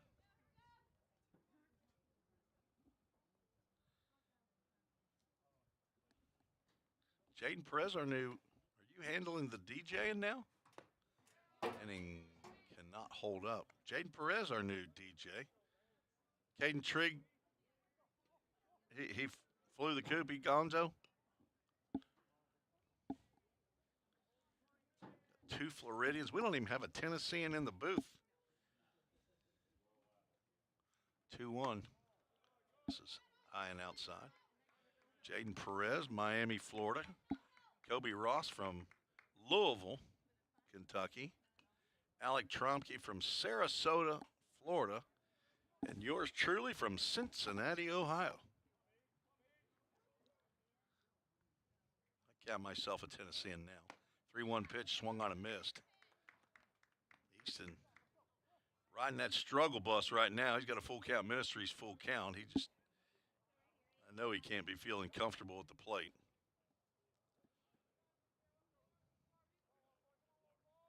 See what he can do with the full count. Ministries full count. That's drilled right to the second baseman, who kicks it to the shortstop and on to first base with a unconventional 4-6-3 double play. That off of Brogan Jones and a fortuitous bounce for Cleveland State.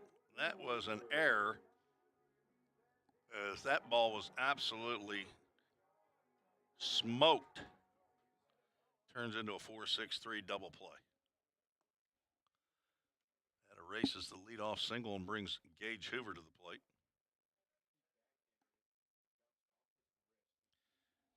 Hoover's been on base both times he's come up to bat. Singled in the first, walked and scored the Framework Athletics first run of the game in the fourth.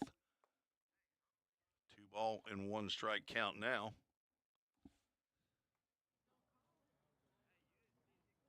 Wind starting to blow straight out to center field.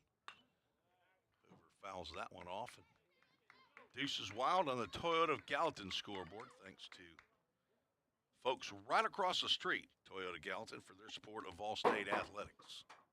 Full count Ministries, full count.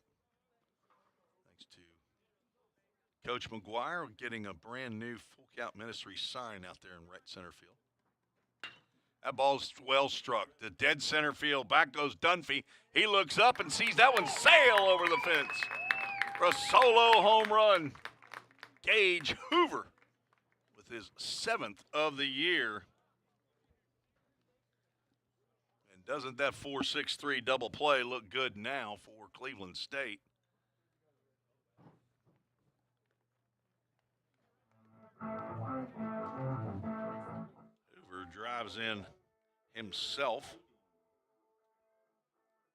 And that brings up Scotty Dean. That ball was laced out to center field. Dean grounded out and was hit by a pitch. Hoover's 31st RBI of the year. That'll move that 667 slugging percentage up. Tied for 10th in the conference. That'll move up. He's 2 for 2 in this game. VolState down 5-2. Trying to come back. Scotty Dean looks at a 3-0 count. Former Chattanooga State Tiger from Rossview High School. One of the 9 from Clarksville on the squad. 3-0 pitch in there for a called strike. And he's one of the 3 Rossview Hawks, along with Brody Prairie and Drew Moorhead. Son of Wynn and Katie Dean. Swings and fouls that one at the plate. See a full count. Ministries full count. There's a brother, Carter, who's in Clarksville. Of course, Clarksville, Tennessee, the home of Fort Campbell, U.S. Army base. And ball 4, Scotty's reached for the second time.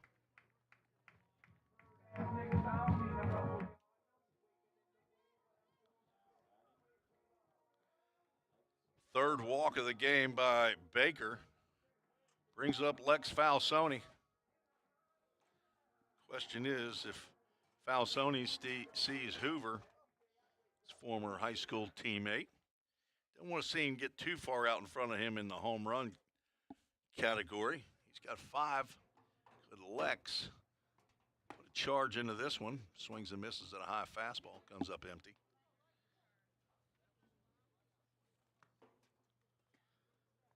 Falsoni, 2 home runs in the fall, 1 home run last spring in 31 games. Breaking pitch in the dirt. Lex 0 for 2 in the game, ground out and a strikeout.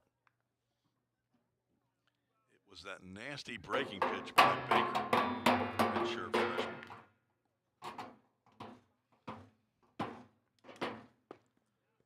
Strike called at the knees.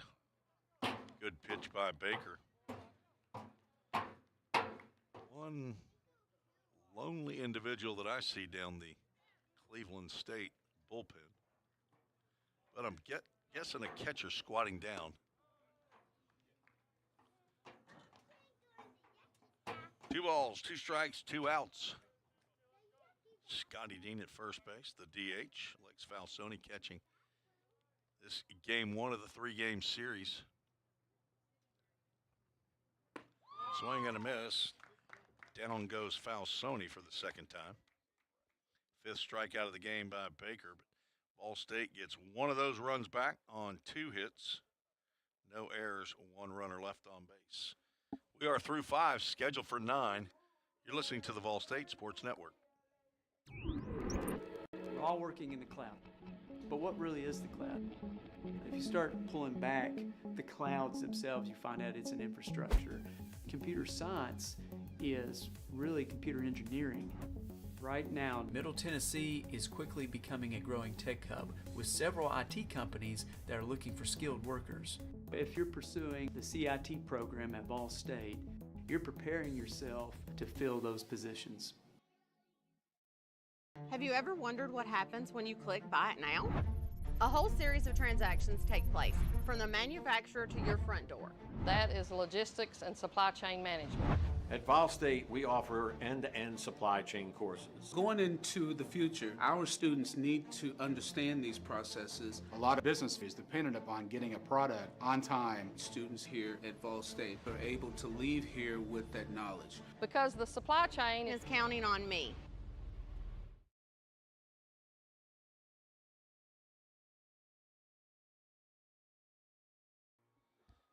Carter Waltz back out on the mound for VolState.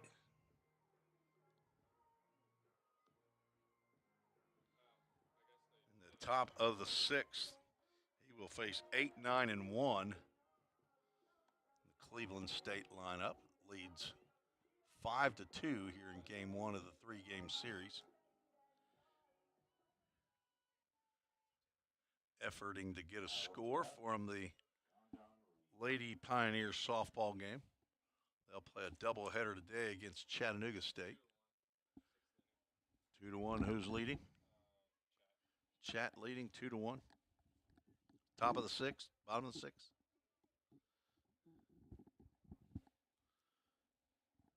We don't have that yet.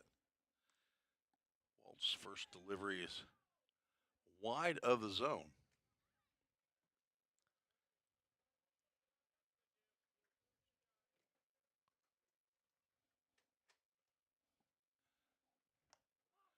Next one is chin music to John Reed. He's played excellent shortstop.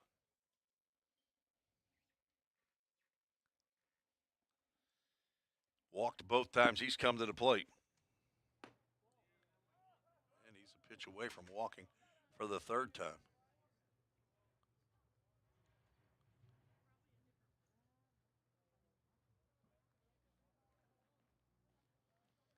Rio pitch. Breaking pitch right across the plate.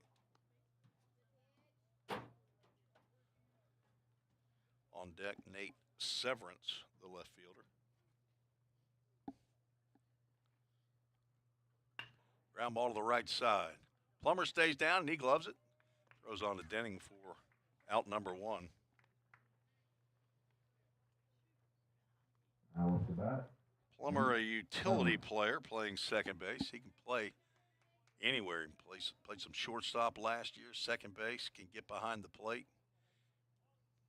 Can't remember now, he might have played a little third base. Athletic enough, he could play the outfield. Even got on the mound last year. Breaking pitch to Severance, misses outside. He's struck out twice, once looking, once swinging. That was against Eben Hansen. There's a breaking pitch in there for a called strike. Sharp breaking pitch.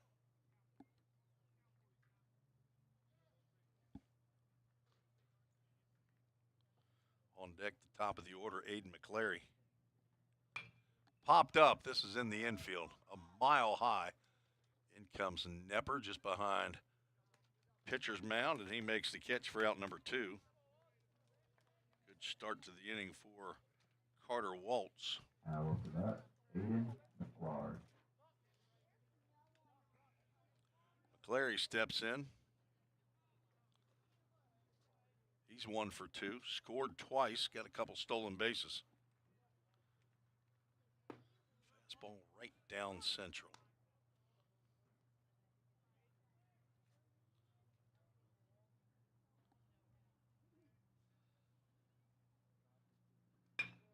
Ground ball up the middle, backhanded by Plummer. He steps and he throws. Easton Denning with the stretch, and there's a 1-2-3 inning for the Pioneers. Nice play there by both Plummer and Denning to retire McClary, who runs well.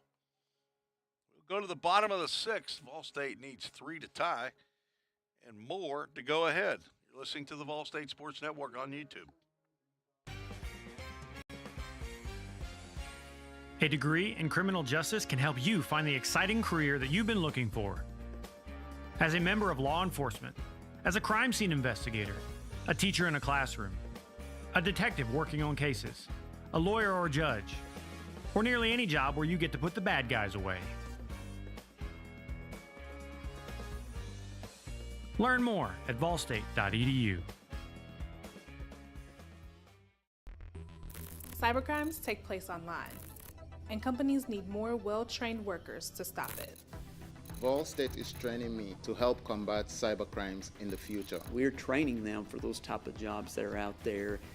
VolState CIT programs prepare students to earn industry standard certifications within the IT industry. I choose VolState because the future needs me now. My story could be your story.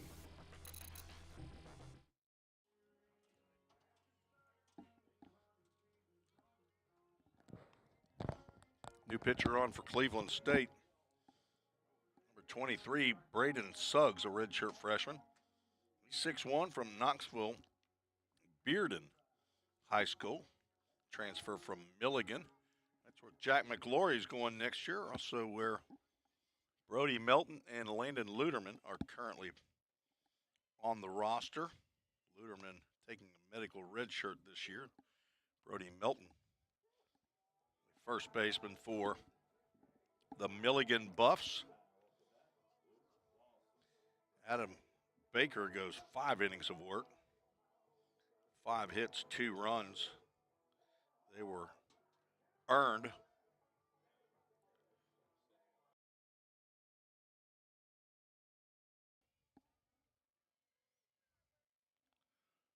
Struck out 5 as Luke Lawson hits the first pitch he sees, and first baseman is not going to be able to make that play. Nelson McKnight bobbled, stumbled, fumbled, and his flip to Suggs is not in time to get the speedy Luke Lawson, and that puts pressure on the defense. So Lawson reaches for the 3rd time, this one being on an error by the first baseman as A.J. Armstrong stands in. Lawson drove in a run in his last at-bat. Reaches on the first error of the game by Cleveland State. A.J. Armstrong also singled in his last at-bat.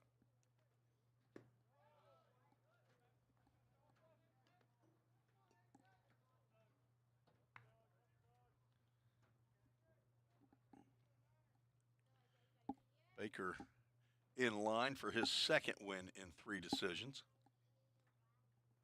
VolState looking to do some damage here in the latter part of the game as they get into the bullpen. A.J. Armstrong was hit by a pitch in the 2nd, singled.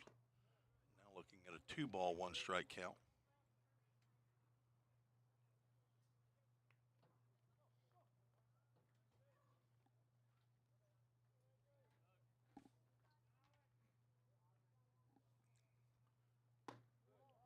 Pitch is high.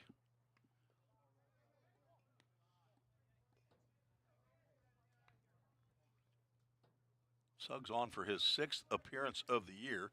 It's his 4th in relief. He has 1 save, 14 2/3 innings, 14 hits, 9 runs, 4 of those are earned. There's a fastball right at the letters for a called strike. He's walked 7 batters, struck out 12. And he has plunked 4. He has a 2.45 ERA. a 1-2 or 1-2, 1 loss. Runner goes. Pitch is low and away, and A.J. Walk Armstrong will stroll down to first base. Picks up his 17th free pass. And the first 2 runners have reached here. See if Brady Nepper is going to be asked to lay down a bunt. Number 9 hole hitter lined into a double play. He is not. VolState down by 3. Lined to the right fielder. He put the barrel right on that pitch and hit it right to Caleb Gibson. Luke Lawson, who is in the same spot he is right now, was off and running with the pitch. That one sails over Knepp's head.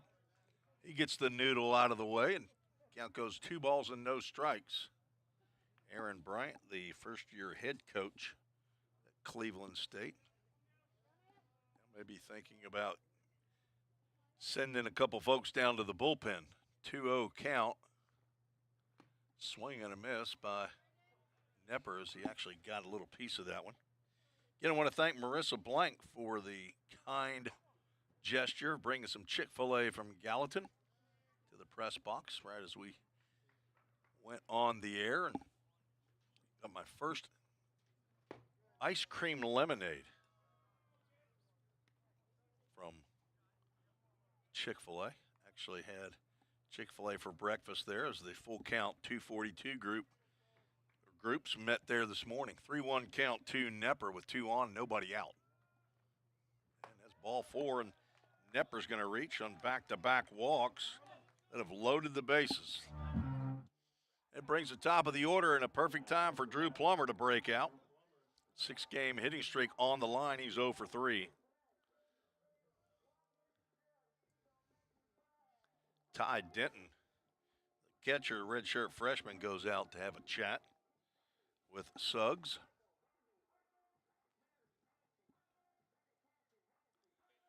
Came on for Adam Baker. 5 innings, 5 hits, 2 runs. They were earned, walked 4, struck out 5, gave up a home run, and hit 2 batters. I believe that's right. Plummer, first pitch that he sees is outside.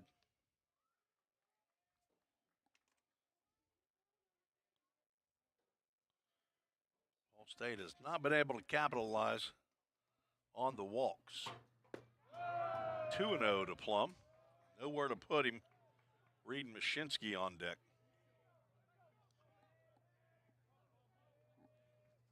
VolState lost 3 straight to Pellissippi State last Thursday and Friday, trying to get back on the winning ways as the 2-0 pitch is called a strike.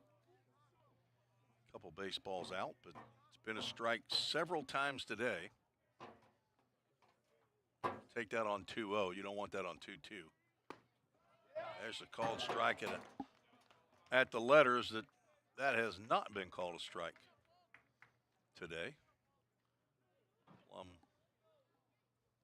about 5'9", 5'10", I think. 2-2 pitch coming to Plum. Breaking pitch low and away. It says he's 5'11". It might be stretching. I don't know. Maybe he's. Kobe Ross, you think Plum's 6 foot tall? Full count Ministries, full count to Drew Plummer. And there's ball 4. Plum gets the walk. 3 in a row, and it's an RBI. Yeah, don't hit that ball 4. We got a scoreboard on the screen there that will mess up if you hit ball 4 with the bases loaded. So, Alec Tromke, did you do it, or did you? And then you had to fix it? No, I did the run. Okay, so you did it the right way. Plummer gets the RBI on the 3rd straight walk.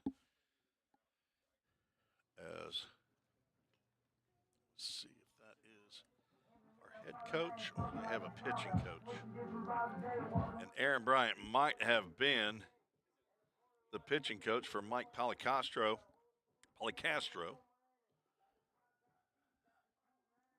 during the time that he was there. 20-plus years as an assistant at Cleveland State before getting the head job this past year as Mike Pauly Castro came out of the dugout and to handle just one job as the athletic director. That is, in fact, Aaron Bryant. Now Reed Mashinsky steps to the plate. With the tying run on at second base, it's still nobody out. No hits in the inning, an error and 3 straight walks. And the first pitch to Mashinsky spiked in the ground. Mashinsky has 1 of the 5 hits in the game for VolState.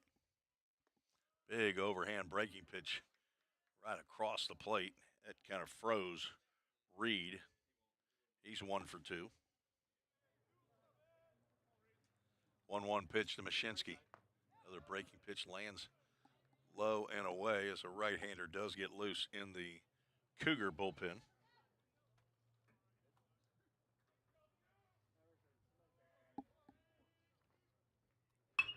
Line drive caught by the shortstop. He got up on his high horse there, and Mashinsky nearly tied this game up. But a line out to John Reed. Wasn't hit especially hard. He got it on the handle. Now Easton Denning. I'm calling yard card. I'm going yard card right here, boys. Easton Denning at the plate. 0 for 3. He's due. Fouled that pitch off. He might have wished he'd have that one back.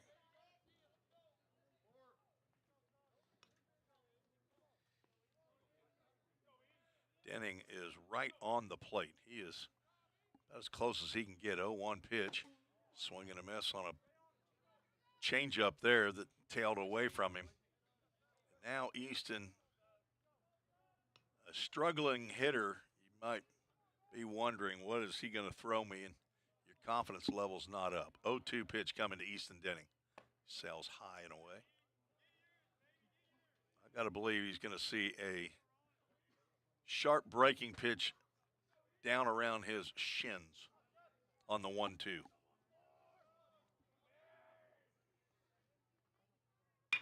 It's smoked into right field. It's a base hit. 1 run's going to score. They're going to hold the runner at third as that ball was absolutely tagged. Easton Denning picks up his team-leading RBI total. That puts him at 35 for the season. Came in 4th in the conference in that category. So I lost my yard card, but VolState, that's not how I played it, but if you say so. Gage Hoover stands in.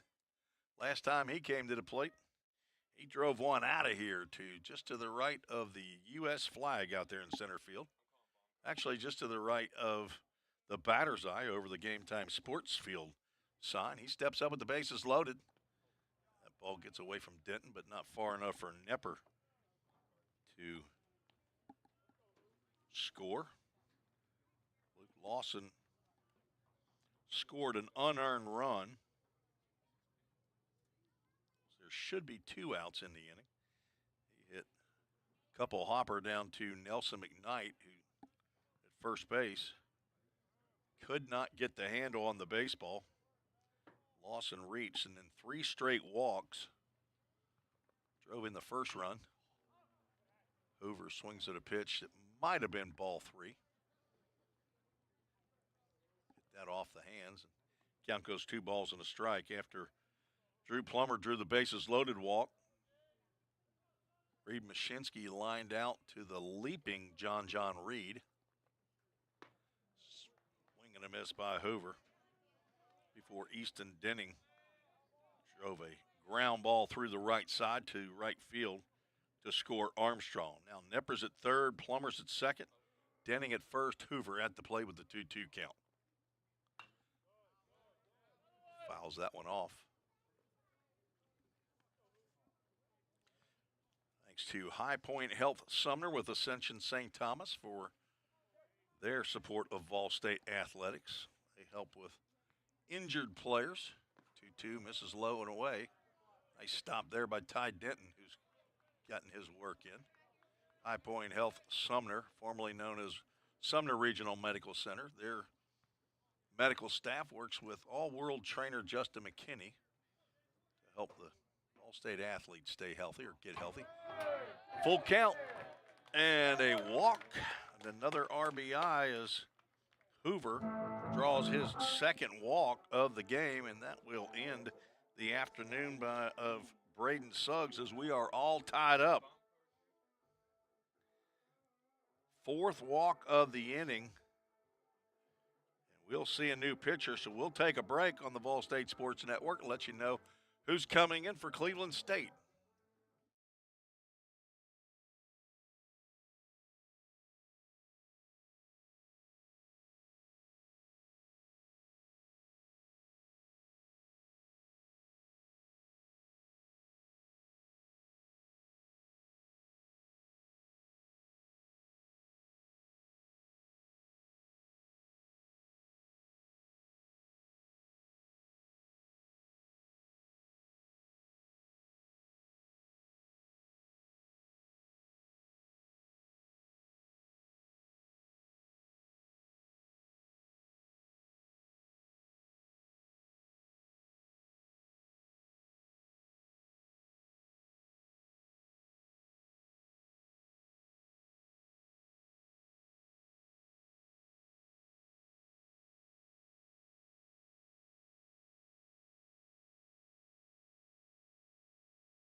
Call to the bullpen for Cleveland State, 6'5" sophomore right-hander Tyler Pickens from Oak Ridge, Tennessee.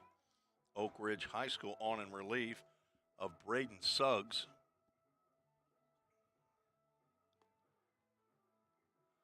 Suggs goes 1/3 of an inning. Right now, 3 runs charged to him, 4 walks, giving up 1 hit. Pickens on for his 12th appearance of the year. That leads the Cougars.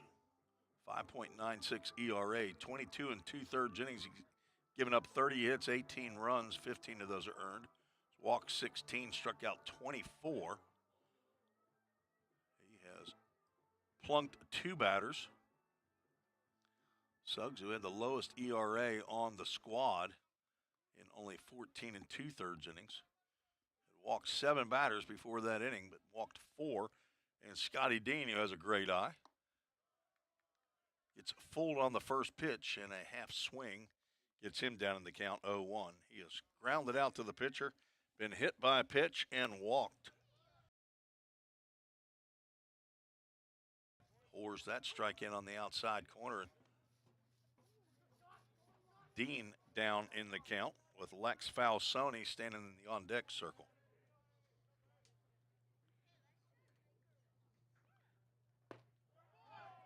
0-2 pitch just barely missed, and I don't know that it was out as much as it probably was called down by Matthew Bass, our home plate umpire. 1-2 pitch now to Dean. That's going to be strike 3. Dean had a check swing in that, and that's the only time you get the bat in the zone, and that is out number 2 as the inning should be over for Cleveland State. But Lex Falsoni, let's see if he can make them pay. Bases are loaded. Fouls that one off to the right side. That will get over the maintenance shed into the trees to the right. Tyler Pickens trying to come in and shut the door. Strand 3 for VolState. He is peppering that outside corner with that fastball. It's nothing but fastballs. Jug's gun not working out on the Toyota of Gallatin scoreboard. But Pickens looks like he is dialing up there, and he gets a strikeout. Comes in and strikes out the 2 batters he needs to get.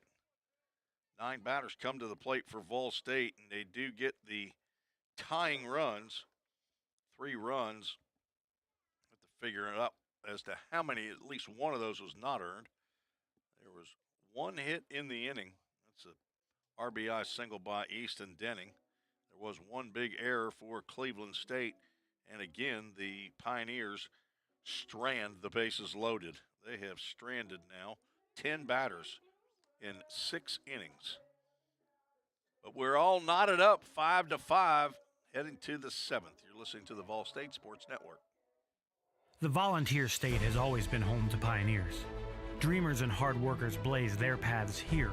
From the TVA to Mountain Dew to touchscreen monitors to the Grand Ole Opry, Tennessee has been home to innovators, creators, and entertainers. From humble beginnings to changing the world, Tennesseans have pushed the boundaries of what is possible. We pioneer healthcare, infrastructure, engineering, and product development. At Volunteer State College, we've developed our degree certifications to carry the torch of Tennessee's success with flexible options to help you blaze your pathway. We are searching for pioneer-minded students who are on their own journey of growth. Learn how these pathways are shaping the future of Tennessee. Like those that have come before. Blaze your pathway. Your career awaits. VolState.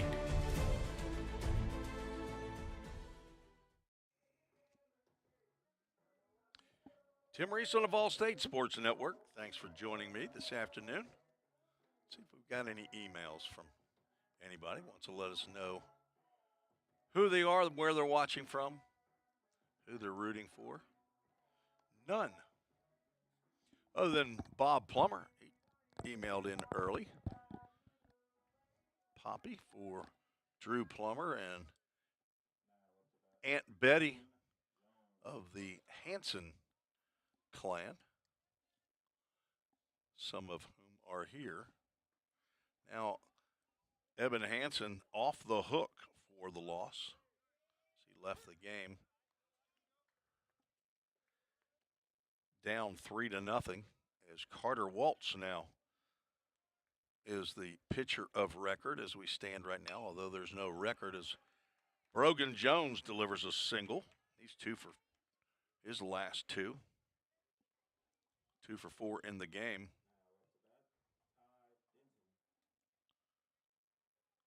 The 4th hit given up by Carter Waltz.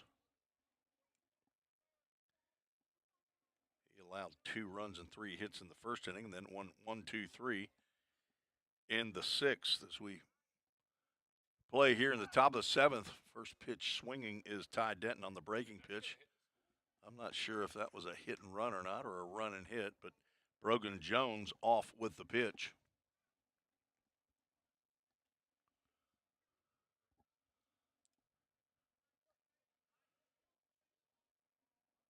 Jones has 10 stolen bases in 13 attempts.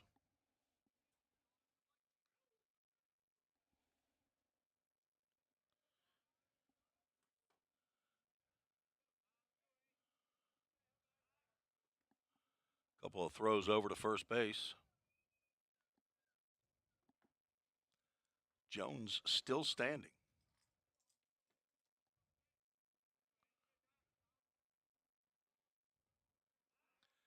And a third.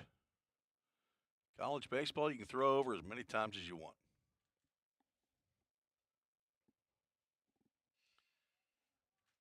Says that Brogan Jones is a sophomore, but on the roster it does not indicate where he might have transferred. There's another foul ball on the left side. Did not have any statistical accomplishments according to Presto Sports last year.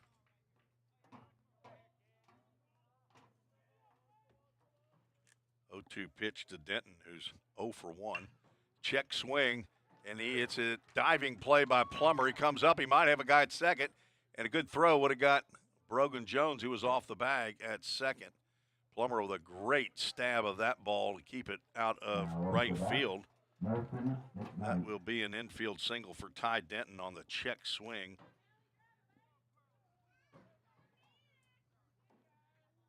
Plummer was playing up the middle at double play depth, and ball hit between him and Easton Denning. Brings up Nelson McKnight, cleanup hitter. He's squaring around a bunt, and he has to bend down to get out of the way of that breaking pitch that went right over his back. He's 1 for 2 on the afternoon. Scored a run.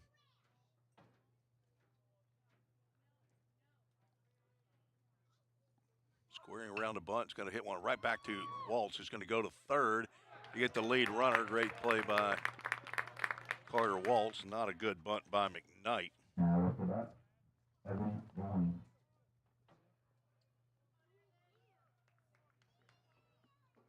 Score that 1-5 for out number 1. Denton moves down to second. McKnight now at first base. Brings up Evan Goins, another left-handed hitter who's 1 for 3. Waltz delivers a comeback fastball in the outside corner.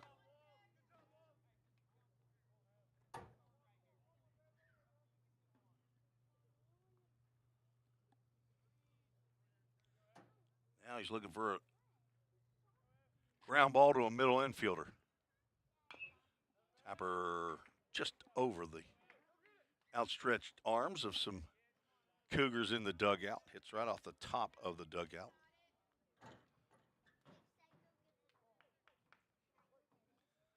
Looks like Brogan Jones is a transfer from ETSU.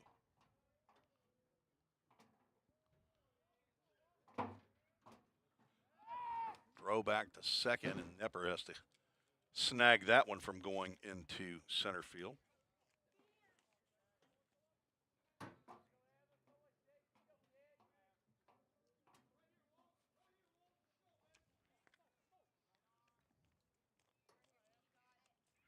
Swing and a miss. And a Chick-fil-A of Gallatin strikeout. After that, Taylor Gibson. Second out of the inning. Waltz's first K of the afternoon. And out of the dugout comes Jim McGuire. That typically means he's going to get the baseball, and we're going to have a new pitcher to the right-handed batter. So we'll take a break, tell you all we know about the new pitcher when we return on the VolState Sports Network. We're all working in the cloud. But what really is the cloud? If you start pulling back the clouds themselves, you find out it's an infrastructure. Computer science is really computer engineering. Right now, Middle Tennessee is quickly becoming a growing tech hub with several IT companies that are looking for skilled workers. if you're pursuing the CIT program at VolState, you're preparing yourself to fill those positions. Have you ever wondered what happens when you click Buy It Now? A whole series of transactions take place, from the manufacturer to your front door. That is logistics and supply chain management. At VolState, we offer end-to-end supply chain courses. Going into the future, our students need to. Summit Concrete call to the bullpen, 5'11", 195-pound freshman. He's a right-hander out of Clarksville, Tennessee, from Rossview High School, Drew Moorhead, son of Jeff and Leishan Moorhead, the grandson of, that's right, Grandma Loco up in Bowling Green, probably listening in on the VolState Sports Network here on YouTube. He comes in with 2 outs and runners at first and second. Carter Waltz goes 2 2/3. Gives up 5 hits. Right now, only 2 runs. 2 runners on base are his responsibility. Did not walk a batter, struck out 1. Did plunk 1 batter. He didn't mean to. Hit Caleb Gibson right on the bill of the helmet.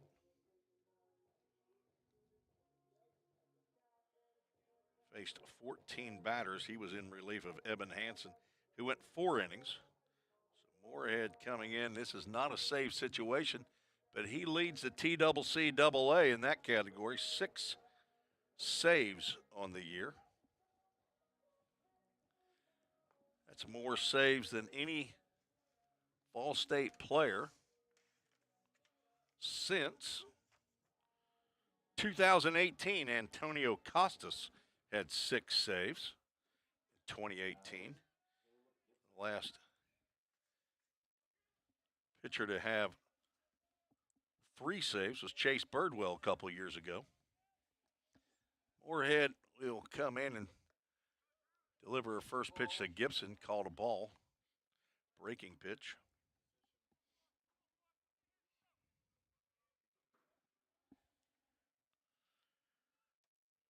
Moorhead on for his 12th appearance of the year. That's the most for any VolState pitcher. Fastball misses inside. On deck, Nate Dunphy. Moorhead a 5.24 ERA. He has started 1 game, 22 1/3 innings. Check swing foul ball straight back. Giving up 20 hits, 17 runs, 13 are earned. Walked 16, struck out 25. He has hit 4 batters. But more times than not, he has come in and shut the door when needed. 6 saves. There's a pitch right across the plate for a called strike.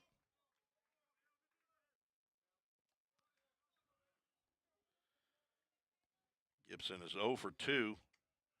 Ground out, reached on an error, and was hit by a pitch. 2 balls, 2 strikes, 2 outs, 2 on. Swing and a half swing and a miss, and there's another rooster. I knew I was going to do that. Summer League team. Chick-fil-A of Gallatin, strikeout. Good job by Drew Moorhead to strand 2 in the 7th. We are at the 7th inning stretch. Get up, do what your Apple Watch says, stretch your feet. We'll be right back for the bottom of the 7th. All tied up here at Pioneer Field at Tim Garrett Baseball Complex. Welcome to the VolState Nursing Lab. The simulation lab allows students to come in a safe environment and practice real-world patient care without worrying about harming patients. We have 5 high-fidelity mannequins that we use with our nursing students in our lab to simulate real-world scenarios that they're going to see once they're out in the hospitals working. We have an adult mannequin, as you see here. She simulates everything from a normal patient to wounds to trachs, IVs. You can give her medications. We have pediatric mannequins. We have a mom mannequin. We also have other models to where students can start IVs, they can put tubes and drains in, they can remove tubes and drains, do wound care. Also, if we lose clinical placement, then students can still simulate those real-world experiences in the lab to get the same experience and be prepared when they graduate and enter the workforce as a nurse.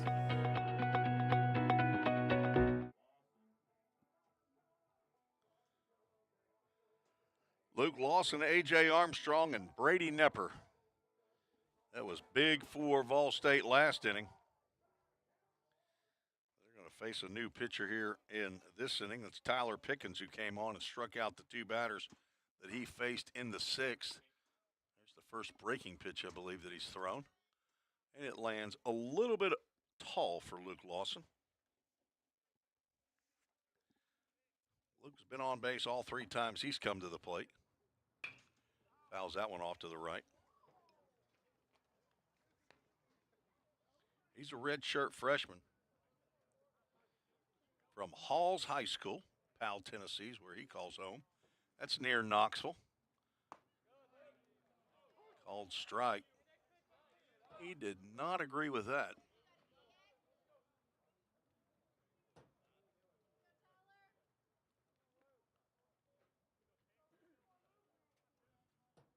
One-two pitch. Another tall pitch right there.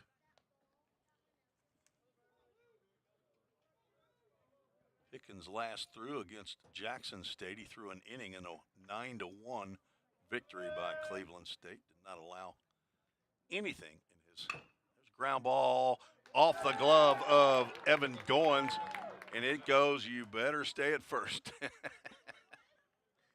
Luke Lawson, have a day, buddy. 2 for 3 today. It's an infield single. Lawson just gets on base. Hit .325 this past fall in 19 games. 13 hits. 12 of those were singles. A.J. Armstrong steps up. Let's see if they're asking him to bunt. They won't. He's in a line. A base hit into center field. As up with it quickly is Dunphy, and that is back-to-back hits brought to you by Hit After Hit. A.J. Armstrong was 2 for 2. A.J. taking advantage of his start here in game 1 of the series. Brady Nepper, as they say, we got to turn the music off, boys. Tell Wayne sorry. Tell him you're sorry. Sorry, brother Wayne. We got newbies up here in the press box. They're learning. Popped up on the bunt, and that catches the chair of somebody just sitting to the left. I got a post in my way. I can't tell who that is. No spectators harmed with that foul ball on the bunt. Brady Nepper being asked to lay one down. He has one sack bunt on the year. He'll be asked to do it again. Squares around the bunt. Pulls the bat back, and Lawson's going to steal third. Throw nearly gets away from going. Throw down to second base. Not in time. And Luke Lawson steals third. Armstrong just moves to second on the throw. So he does not get credited with a stolen base. Or at least officially he should not. Runners now at second and third. Not sure if Jim McGuire down at third base called that stolen base or not, but Nepper now with a 2-1 count has a chance to put VolState up by 2 with a base hit. A.J. Armstrong, he's not anywhere near as fast as Luke Lawson, but I'm telling you, he is an excellent base runner. Swing and a miss. Nepper had a good pitch to hit right there. Looked like he tried to pull. Pitch on the outside corner. A sophomore from Greenbrier, Tennessee. 0 for 2, walked and scored in the 6th. 2-2 pitch. There's the line drive. That's going to get down in front of Gibson. That'll score the go-ahead. Gibson's throw cut off by McKnight, and VolState leads for the first time today. Brady Nepper comes through with the single. Now we're to the top of the lineup. Good job by Nepper going with the pitch that time. A.J. Armstrong moves over to third, and runners at the corners. Brought to you by Line to Line. And that is back-to-back-to-back hits brought to you by Hit After Hit. Thanks to Lem Pilkington and the crew down at Hit After Hit in Nashville for supporting VolState baseball. Plum steps toward third base on that breaking pitch, and it's called a ball. Plum 0 for 3, walked, drove in a run with a bases-loaded walk in the 6th. VolState with the 6-5 lead. Throw over to first. Nepper's back. He is a threat to steal. Only playing in his 6th game of the year. He was injured to start the season. He is 2 for 3 in stolen base attempts. Short lead at first. McKnight ever at first, playing off the bag just a hair. Maybe a couple hairs. Half a step. 2-0 pitch coming to Plummer. It's way wide. It's Tyler Pickens, the third pitcher on for Cleveland State, struggling here after coming in with runners at bases loaded in the 6th with 1 out. Struck out the 2 batters that he faced as he pours in a strike. Like he took a little something off of that pitch. a get-me-over fastball. And Plummer will deposit a get-me-over fastball into right center field.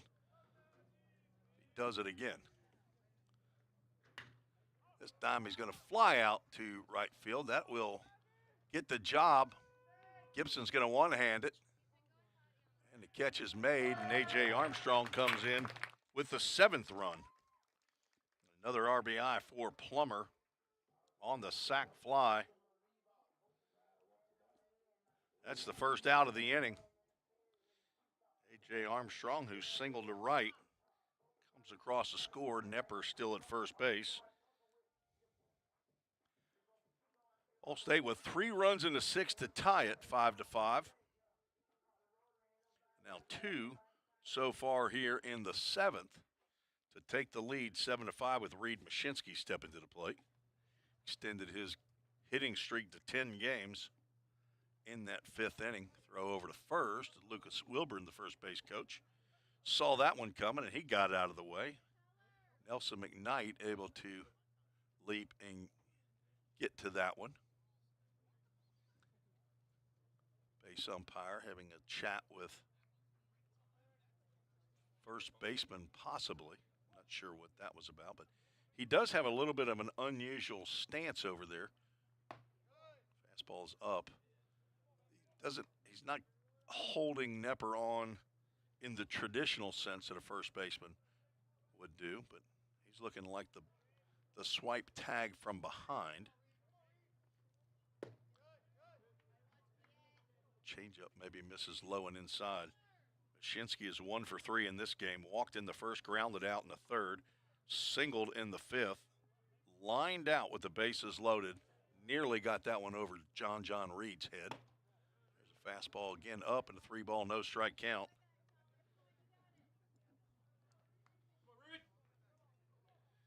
Baker walked 4 in his 5 innings. Braden Suggs walked 4 in his 1/3 of an inning. Big jump off by Nepper. That's ball 4, 4-pitch walk to Mashinsky. Now puts runners at first and second. That's the first walk of the game by Pickens. And Easton Denning, who had a big RBI single in the 6th, is going to have to wait and might have to face a different pitcher. Aaron Bryant out quickly to the mound, and he's asking for the baseball. We'll take a break, tell you about the new pitcher when we return on the VolState Sports Network.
On for Cleveland State, Jeremy Kreider, sophomore, 6'4", out of Knoxville's Christian Academy of Knoxville. He also played on BCA Athletics, team that VolState will take on. That's a post-grad team from Brett Carroll in Knoxville. He is a sophomore for Cleveland State, 5.68 ERA. This is his 9th appearance of the year. 6 1/3 innings, giving up 7 hits, 6 runs, 4 of those are earned. Walked 4, has not struck out a batter yet. He has plunked 1.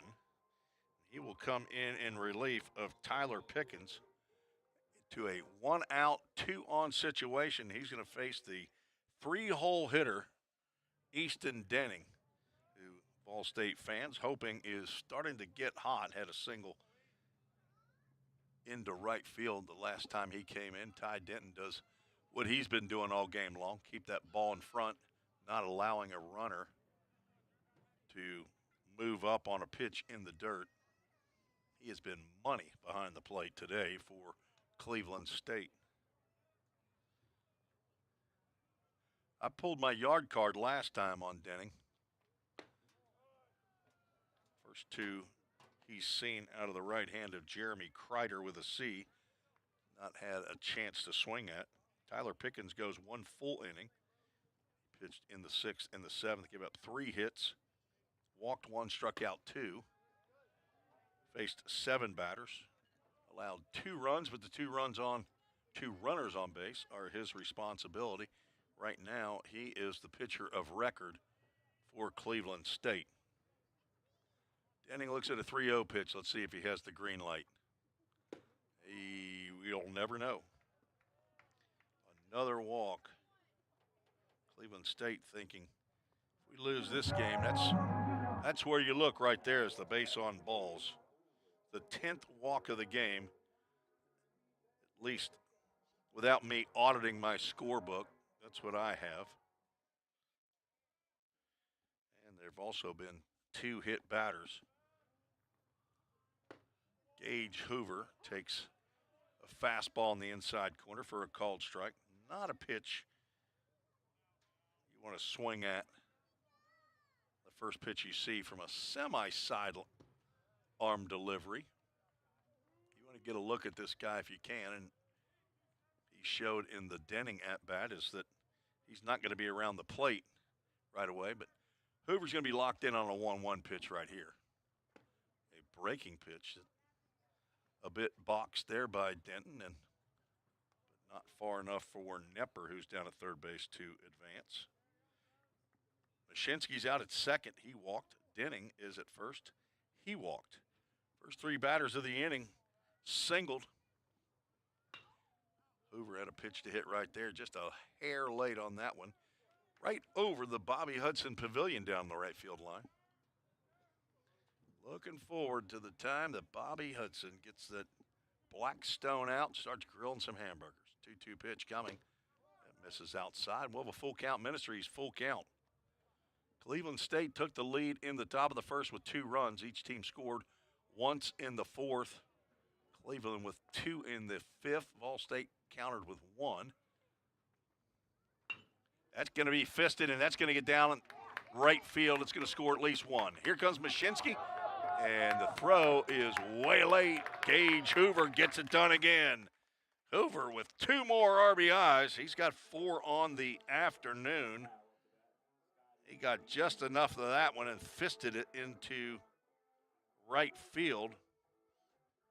Denning moves down to second, and Nepper and Mashinsky come around to score, and that brings Scotty Dean to the plate.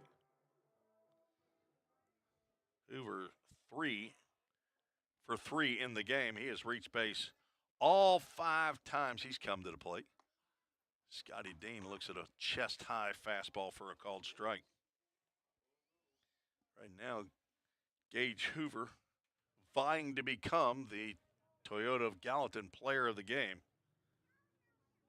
Scotty Dean looking for his first hit. Swing and a miss on an inside fastball. He's down in the count 0-2. Grounded out, been hit by a pitch, walked and struck out looking. He was the first batter that Tyler Pickens faced with the bases loaded. Dean struck out looking in that at-bat. 0-2 pitch. Again, a nice stop by Denton to keep Denning at second. Lady Pioneers lost a tight one to Lady Tigers in game 1 of their doubleheader, 2-1. Athletic Director Bobby Hudson said Lady Pioneers out-hit. There's a pitch that's just a bit inside.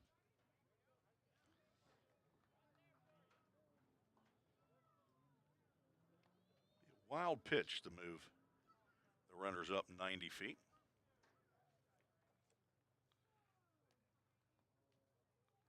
Not anything that Ty Denton could do about that one.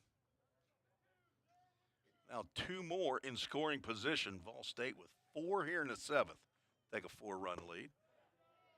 Dean nearly took strike 3 again right there. That was a very nice pitch. Apparently just a little bit low in the full count Ministries full count. Working quickly is Kreider, and he's walked Dean. Second walk of the inning by Kreider. Another couple of right-handers in the Cougar lineup as Lex Falsoni will come to the plate, and out of the dugout comes Aaron Bryant, and he wants another right-hander. So Kreider comes in, faces 3 batters, walks 2, and gives up a 2-run single to Gage Hoover. So Falsoni will face the 5th batter, or 5th pitcher of the game for Cleveland State. We'll take a break. We'll tell you all we know about the new pitcher when we return right here on the VolState Sports Network. Hey, Jake, that personal price you gave me was a home run. I can't wait to give you some free baseball lessons. Man, I'm really excited about this myself. But you do realize the thing with Toyota of Gallatin is everybody gets the personal price. It's what makes us special. Wait, what? Everybody gets it? Everybody gets it. Let's play ball. Okay. Jake, you ready? Let's do this, Coach.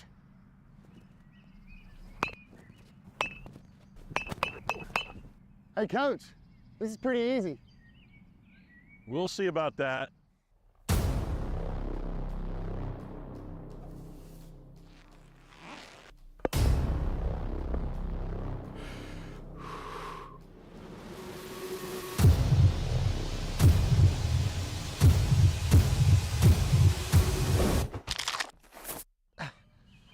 Oh, I think I pulled something. Yeah, better luck next time, old man.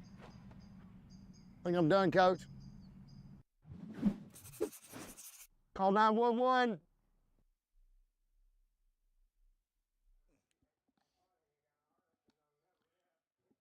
Logan Bryson, the 5th pitcher on for Cleveland State. Sophomore right-hander from Woodstock, Georgia. He's 6'4". Bryson is on for his 8th appearance.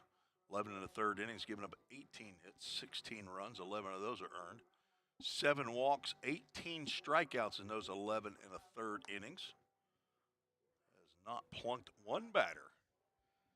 He is on for Jeremy Kreider, who throws to 3 batters here in the 7th. The 3rd pitcher on for Cleveland State in the inning. Tyler Pickens started the inning. He pitched to 5 in the inning. And this is batter number 9, Lex Falsoni, who's had a tough day at the plate. He has the hat trick of strikeouts right now. He has 3. Definitely does not want the golden sombrero. Ground ball to short. This could be 2. Over to second for 1, on to first, and that's 1 pitch. 2 outs for Logan Bryson as Falsoni grounds into the 6-4-3 double play to end the inning. But VolState scores 4 runs on 3 hits, no errors, and 2 runners. Make that 1 runner left on base. 9-5, VolState with the lead, heading to the top of the 8th.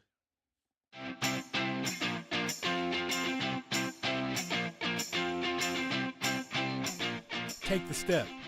1, 2, 3, just like that. Take the step, the one you've always wanted to a better you and a brighter future.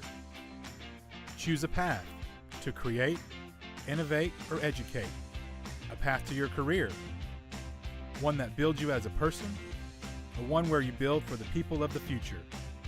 Choose a path to save lives or check eyes, to study the human body, soul, and mind, to fight crime both in person or online, to code, market, or be an entertainment rock star.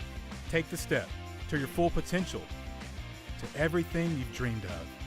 Take the step here, there, and eventually everywhere. With the pros of the profession, the Grammy winners, the commercial producers, the engineers, the doctors. Life is full of steps, so why not make yours count? This is us. This is VolState.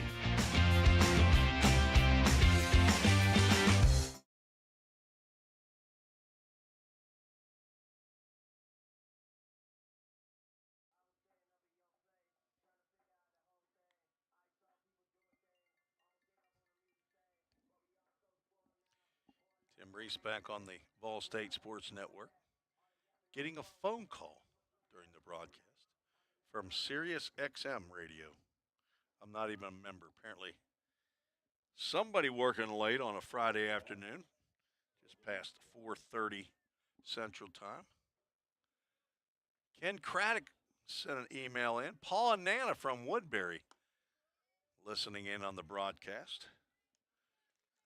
Grandparents of A.J. Armstrong, third baseman, having a big day here for the Pioneers as Nate Dunphy looks at a breaking pitch in for a called strike. From Drew Moorhead out for his first full inning of work, came on in relief in the seventh of Carter Waltz. Swing and a miss on a changeup from Moorhead. Drew came on and struck out the only batter he faced in the seventh. First and second when he came in with 2 outs. Delivers that breaking pitch up a little high. Thank you, Ken, for the email.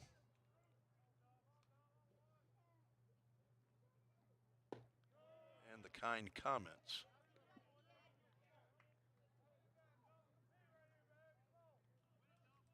Full Count Ministries, full count to the left-handed hitting center fielder for Cleveland State. Ground ball to second. Plummer charges gloves, throws on to first. Route number 1. Several ground balls today. Both sides. The infield's gotten a lot of work. John Reed, one of those infielders, gotten plenty of work. He started the 6-4-3 inning-ending double play in the bottom of the 7th. He stands in. Couple of walks and a ground out, squares to bunt, lays one foul down the third base line. My first look at Cleveland State this year, obviously, and they've got some players that can run. Aiden McClary and Brogan Jones, John Reed, Nate Dunphy can run. And that bunt right there is a great weapon to use if you have speed. Breaking pitch there, right over the plate for ball 1. I have no idea. The only thing I can think is it missed high. Drew Moorhead's out there thinking, what in the world do I have to do? That's not what you wanted. Ball high and inside. Moorhead, one of 4 freshmen, part of the full count 242 discipleship group. Ground ball to the left, diving was A.J. Armstrong. He can't get to that seeing eye hit. It's into left field for a 1-out knock for John Reed. Came in hitting .365. He's now 1 for 2, been on base 3 out of 4 times he's come to the plate. Now Nate Severance steps in. We got a pinch hitter. Call me Nate Severance. This is Daniel Reyes. Daniel Reyes, freshman from Homestead, Florida.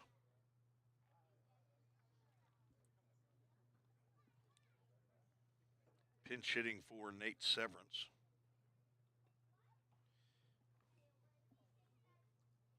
Trevor Mootsie out of the VolState dugout. Brother Wayne Seeley has his hand up in the air. He's not waving to me. He's talking to home plate umpire, probably telling him, hey, come out and have a chat, break this up.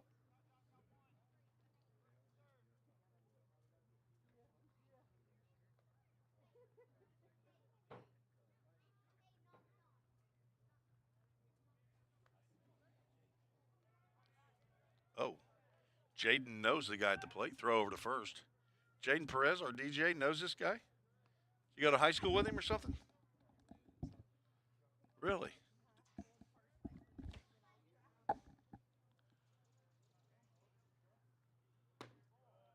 Pitch up. Reyes playing his 14th game, hitting .238. He's got 5 hits, including a double and a triple and 4 RBIs.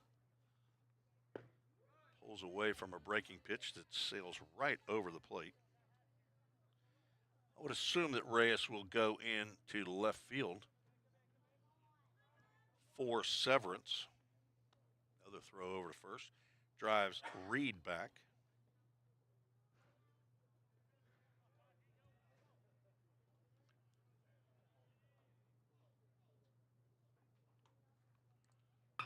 Popped up in the infield. Nepper will step once out on the outfield grass and come back into the dirt to make the catch for out number 2. Now back to the top of the lineup, Aiden McClary. Differentiating between McClary and McClary. Jack McClary has a U in his last name. McClary does not. Fastball away. VolState got started late in the game. 1 run in the 4th, 1 in the 5th, 3 in the 6th, 4 in the 7th. Leads 9-5. That ball's going to get by Falsoni down to second base. Goes Reed.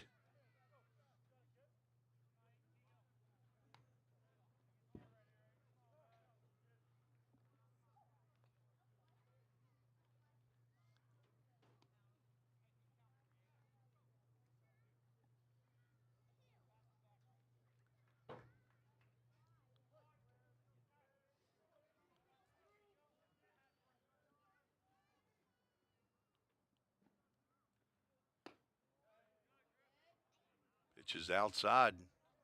Moorhead now has gone 3-0 to the leadoff batter with Brogan Jones, one of the top hitters in the conference, standing on deck. Fastball called strike. McClary thinking that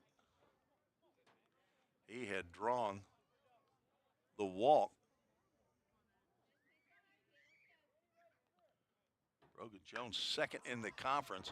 There's a pop-up in the shallow center field. Out goes Nepper, on comes Lawson, and he comes in to make the catch for out number 3.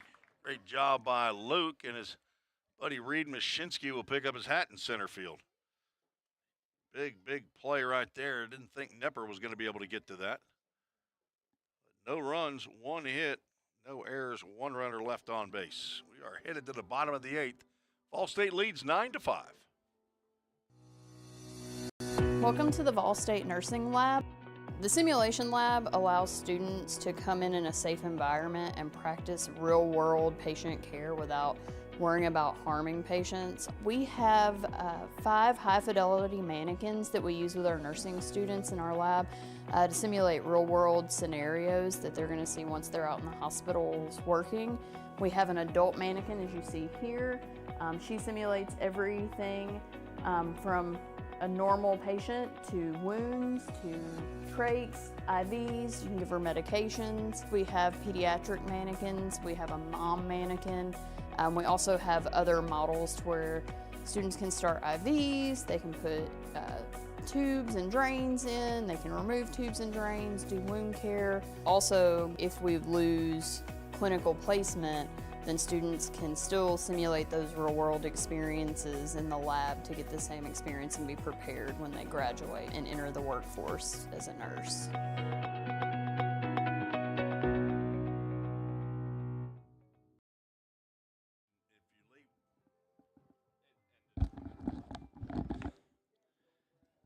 Bottom of the 8th, giving instructions to the press box gang about how we finish the game here. We're all still learning. Luke Lawson, he's been a spark plug for Pioneers today, and a second leadoff batter for VolState. Could not hold up on that slider. Walked in the 2nd, singled in the 4th, reached on an error in the 6th. VolState scored 3 runs in that inning. Logan Bryson, who's the fifth pitcher on for Cleveland State, is delivering strikes. He's thrown 3 pitches, either been hit or swung on. There's a drive into left field. That's going to get down. Luke Lawson making a bid to take Devin Thrain's spot in center field. I think Thrain's back's probably starting to feel better, isn't it? Luke Lawson with his 3rd hit of the game. And Anakin Jack Armstrong, A.J. Armstrong, grandson of Paul and Nana, steps to the plate. He's had a great game. Looks at ball 1.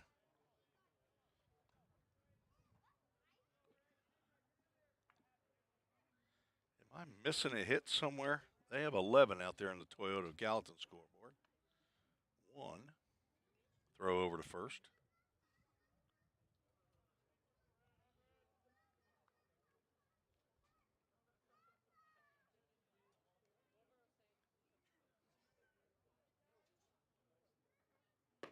I am missing a hit.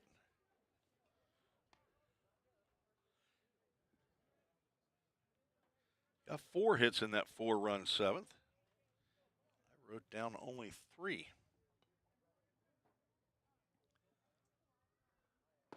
Oh, AJ could not let go of that swing on a pitch right down the can, and everybody up in the press box said, "Ooh." AJ been hit by a pitch and walked, and he's got 2 singles. Throw over to first. Luke Lawson is back. Luke might be the fastest on the team in a straight sprint.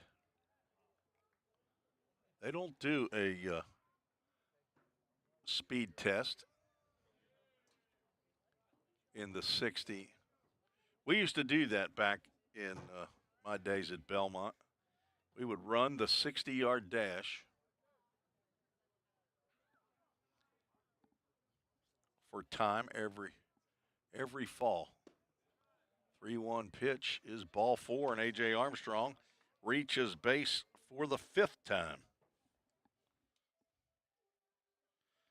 First walk by Bryson. It is the 12th walk by Cleveland State pitching. And now Brady Nepper steps to the plate. No outs. This is the exact same situation he was in the last time he came up. Let's see if they're going to ask him to lay down a bunt. He's going to square, and he's going to lay one down to third base. They'll let that roll foul.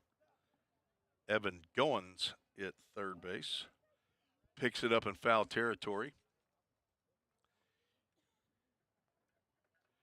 Maybe up by 4. You're thinking, hey, I'm going to see if I can get one down the third base line. Maybe I can pick up a bunt single. Now the second time, if the sign's given by Jim McGuire down to third base, it's going to be a little more of a conventional square around, give yourself up. Maybe go to first base here. Creeping is Nelson McKnight. Squares, and the bunt is down the third base line. Beautiful bunt. Goins up with it. He'll throw over to Brogan Jones covering first base, and the sac bunt works perfectly. 5-4 on the putout. Lawson moves to third, Armstrong to second, and Drew Plummer steps in. Plum drove in a run. Drove in A.J. Armstrong with a sacrifice fly. In the 7th, infield is in. Breaking pitch apparently missed up.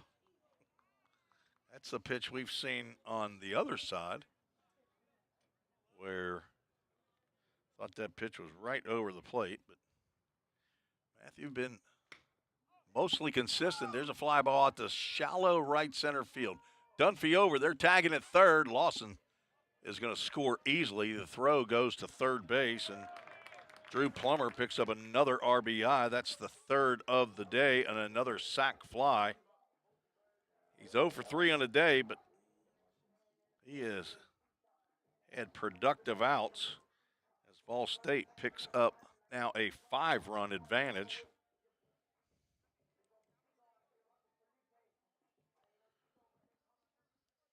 Armstrong stays at second. Now Reed Mashinsky steps to the plate. Brogan Jones is giving up a huge hole on the right side. Mashinsky tried to hit that hole, but he gets it to McKnight, who will underhand to Bryson for out number 3. Pioneers push one more across. One more insurance run on one hit. No errors, one runner left on base. We are headed to the 9th. VolState 10-5 lead. You're listening to the VolState Sports Network. The demand for mechatronics professionals is on the rise. Students get to earn a wage and college credit simultaneously via our work-based learning program. This hands-on experience gives them a competitive edge in the job market. Industries like automotive, aerospace, electronics, healthcare, and even mining rely heavily on these systems. These positions offer competitive salaries and a chance to contribute to the cutting-edge technologies that are shaping the world around us. Join us in pioneering the future of manufacturing through the power of mechatronics. Visit volstate.edu to start blazing your pathway now. Classes are available now at the Gallatin and Cookeville campuses. Every day, all around the nation, people find themselves in need of a hero. Fire and emergency medical responders are those heroes we need. They make the difference between life and death. If you desire to make a difference in your community, VolState is leading the way in training everyday heroes. We offer EMS, paramedic, and fire science. Tim Reese back on the VolState Sports Network. I failed in the 8th inning to do the 8th inning tribute to David Hayden Schrum. He has a sign out there in left field. He is a right-handed pitcher from Macon County and passed away of leukemia. He contracted in 2009 after leaving VolState. He passed away in May of 2010. And he was an integral part of the team. His year he got contracted leukemia and was a big inspiration to Mike Crosland, the head coach and the team at that point in time. So I'd like to pay tribute to number 8, Hayden Schrum, in the 8th, but I missed it this game, so go ahead and do that now. He wore the number 8. Nobody on VolState's team will wear number 8 for a while, as Drew Moorhead is struggling to throw a strike to number 7, Brogan Jones, who's 2 for 4 in the ball game, second leading hitter in the conference coming into today's game. And he raised his .463 average up and draws a leadoff walk. First walk of the game by Moorhead, as Ty Denton will stand in. He's 1 for 2 as a sacrifice fly.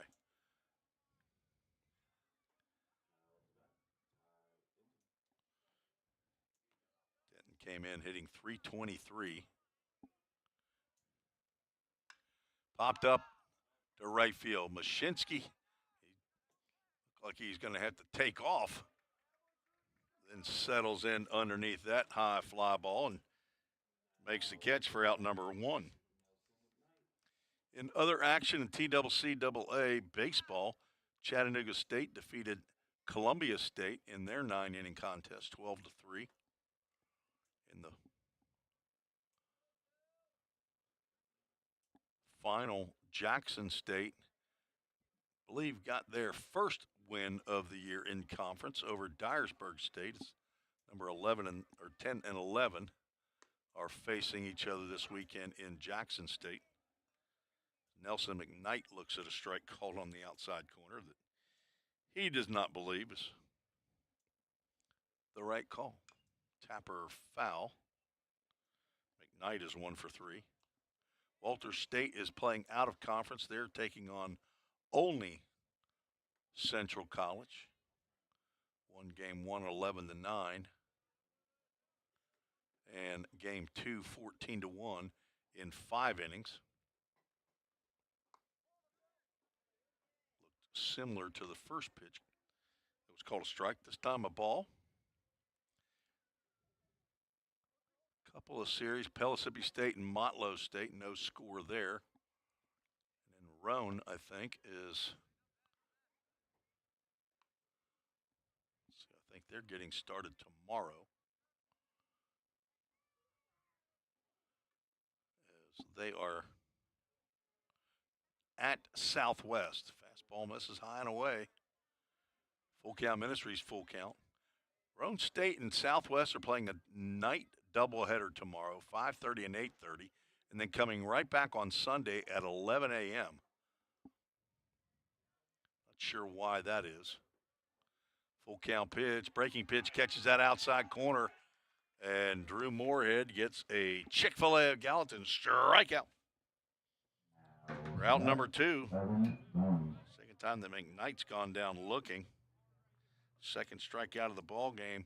Drew Moorhead looking to pick up his 3rd victory of the year. Ground ball foul off the bat of Evan Goins, who's 1 for 4. He had a single and an RBI in the first. Ground out, fly out, and a strikeout. We'll be back on the air tomorrow at 11:50-ish in the a.m. for game 1 of the doubleheader. Chip Harris, I believe, is the starting pitcher. Is that correct? Chip Harris do game 1 of the doubleheader tomorrow. Max Castle for game 2 of the doubleheader. Drew Moorhead trying to finish off Cleveland State to get the victory. Evan Hansen goes 4 innings. 2 hits, 3 runs. Only 2 of those were earned. Carter Waltz with 2 2/3 innings. 5 hits, 2 runs. They were earned. 1 walk. Popped up. This should do it. Out to center field. Lawson's going to lose his lid. He's going to make the catch. And this one belongs to the Pioneers, as the flyout will end the ball game. Drew Moorhead, he goes 2 1/3 innings. 1 hit, no runs. Walks 1 batter. Strikes out 2. Faced 9 in the contest.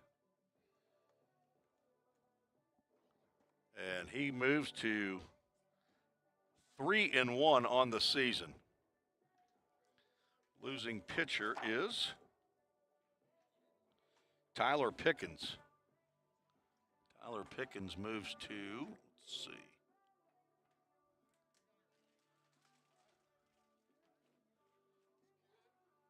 2-1 if the, and it's not. I look on here and it shows they've added up 13 and 14, but the record is 14 and 14. So, yeah, you're good to go as long as you've left everything or you've gotten everything cleaned up here. So the gang here, first time Kobe Ross and Jaden Perez have been up in the press box during a game. So they're asking how the end of the game works. Make sure you go ahead and close that window over there. Be fine. And I'll handle the rest, boys. Good job.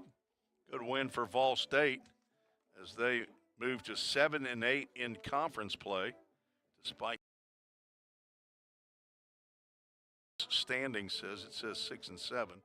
VolState is 7-8 now. Cleveland State moves to 8-8. They are 14-15 overall. VolState gets its 23rd win against 9 defeats. And these two teams will be back after it tomorrow in the doubleheader, as the DJ is left with his phone, so that disconnects. Not working here. The administration of the in-game entertainment here at Pioneer Field, we're working on it. So our Toyota of Gallatin player of the game, Gage Hoover, who goes 3 for 3. He scores twice, but he drives in 4 runs. He had a solo home run in the 5th, singles in the 1st and 7th. He drove in 2 runs in the 7th, finishes also with 2 walks. And Gage Hoover is our Toyota of Gallatin player of the game. That's not the first time, and it probably won't be the last that Hoover will win that award. He wins another free car. Brought to you by Toyota of Gallatin. Eric Carr and Jake Thompson, the general manager and general sales manager. You see Jake on the 2 commercials that we play here. VolState with a come-from-behind 10-5 victory. 10 runs, 11 hits, 2 errors for the Pioneers. 5 runs, 8 hits, and 1 error for Cleveland State. And the winning pitcher, Drew Moorhead, 3-1. Losing pitcher is Tyler Pickens. No save in the game. And our Full Count Ministries verse of the game is provided by Devin Thrain. Comes out of the book of Psalms, or as Devin likes to say, P-Psalms.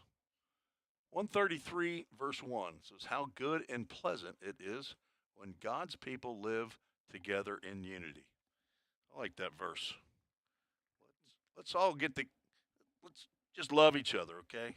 Let's all get along. I think that follows up a lot with, I think today's verse of the day for the Bible app is